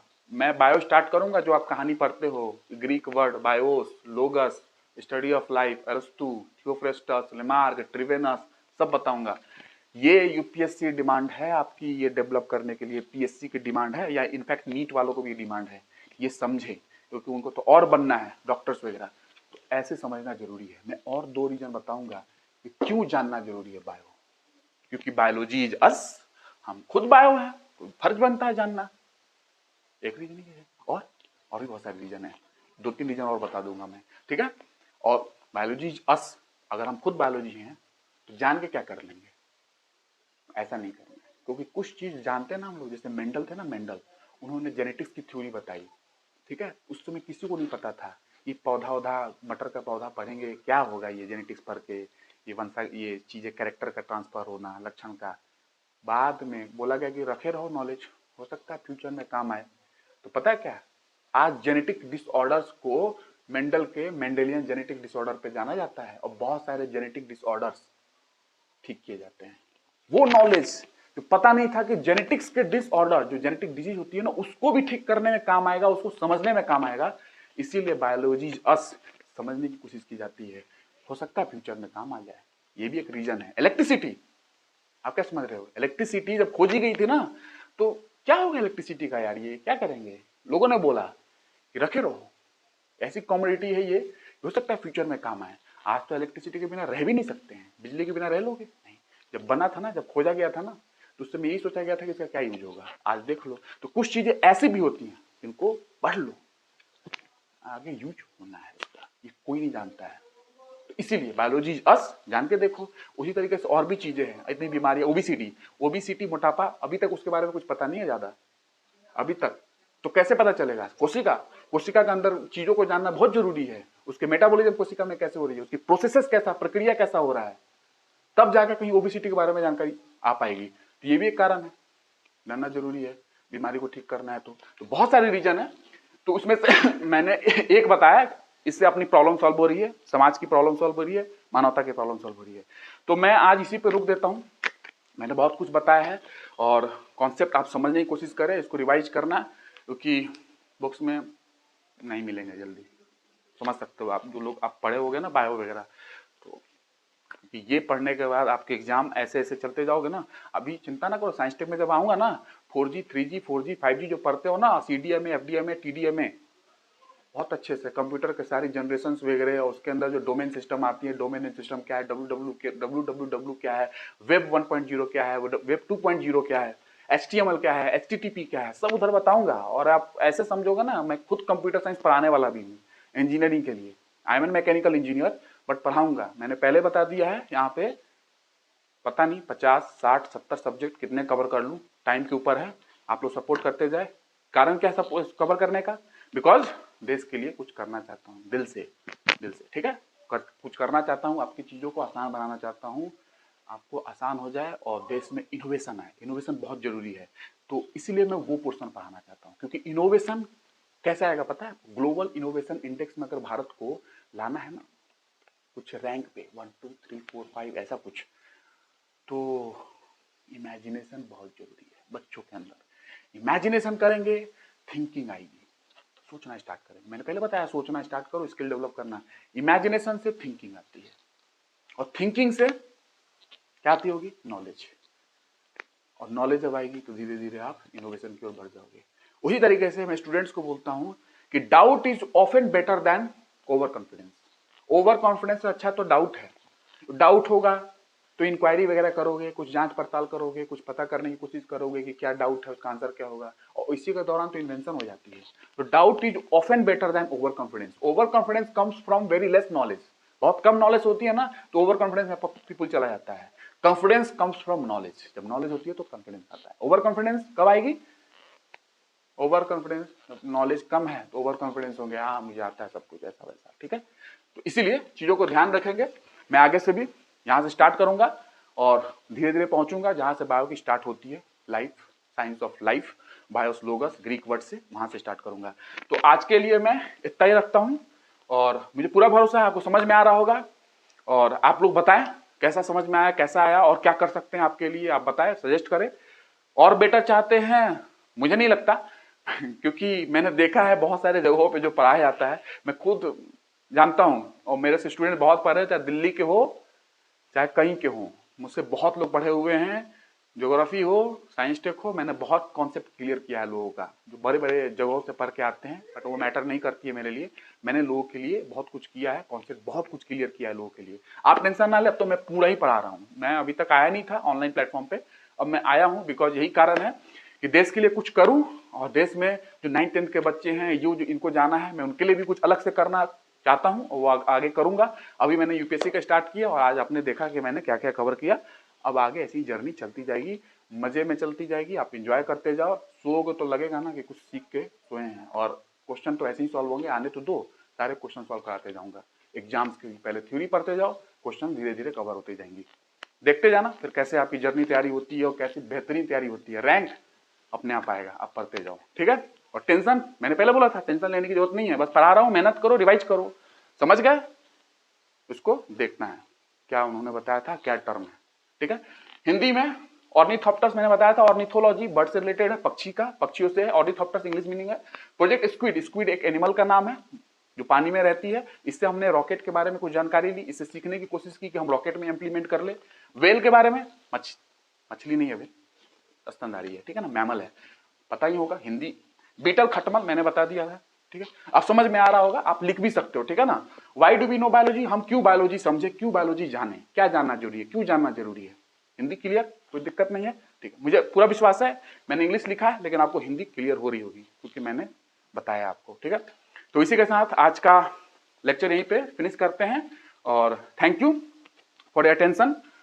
तो ठीक है फिर, ओके, थैंक यू।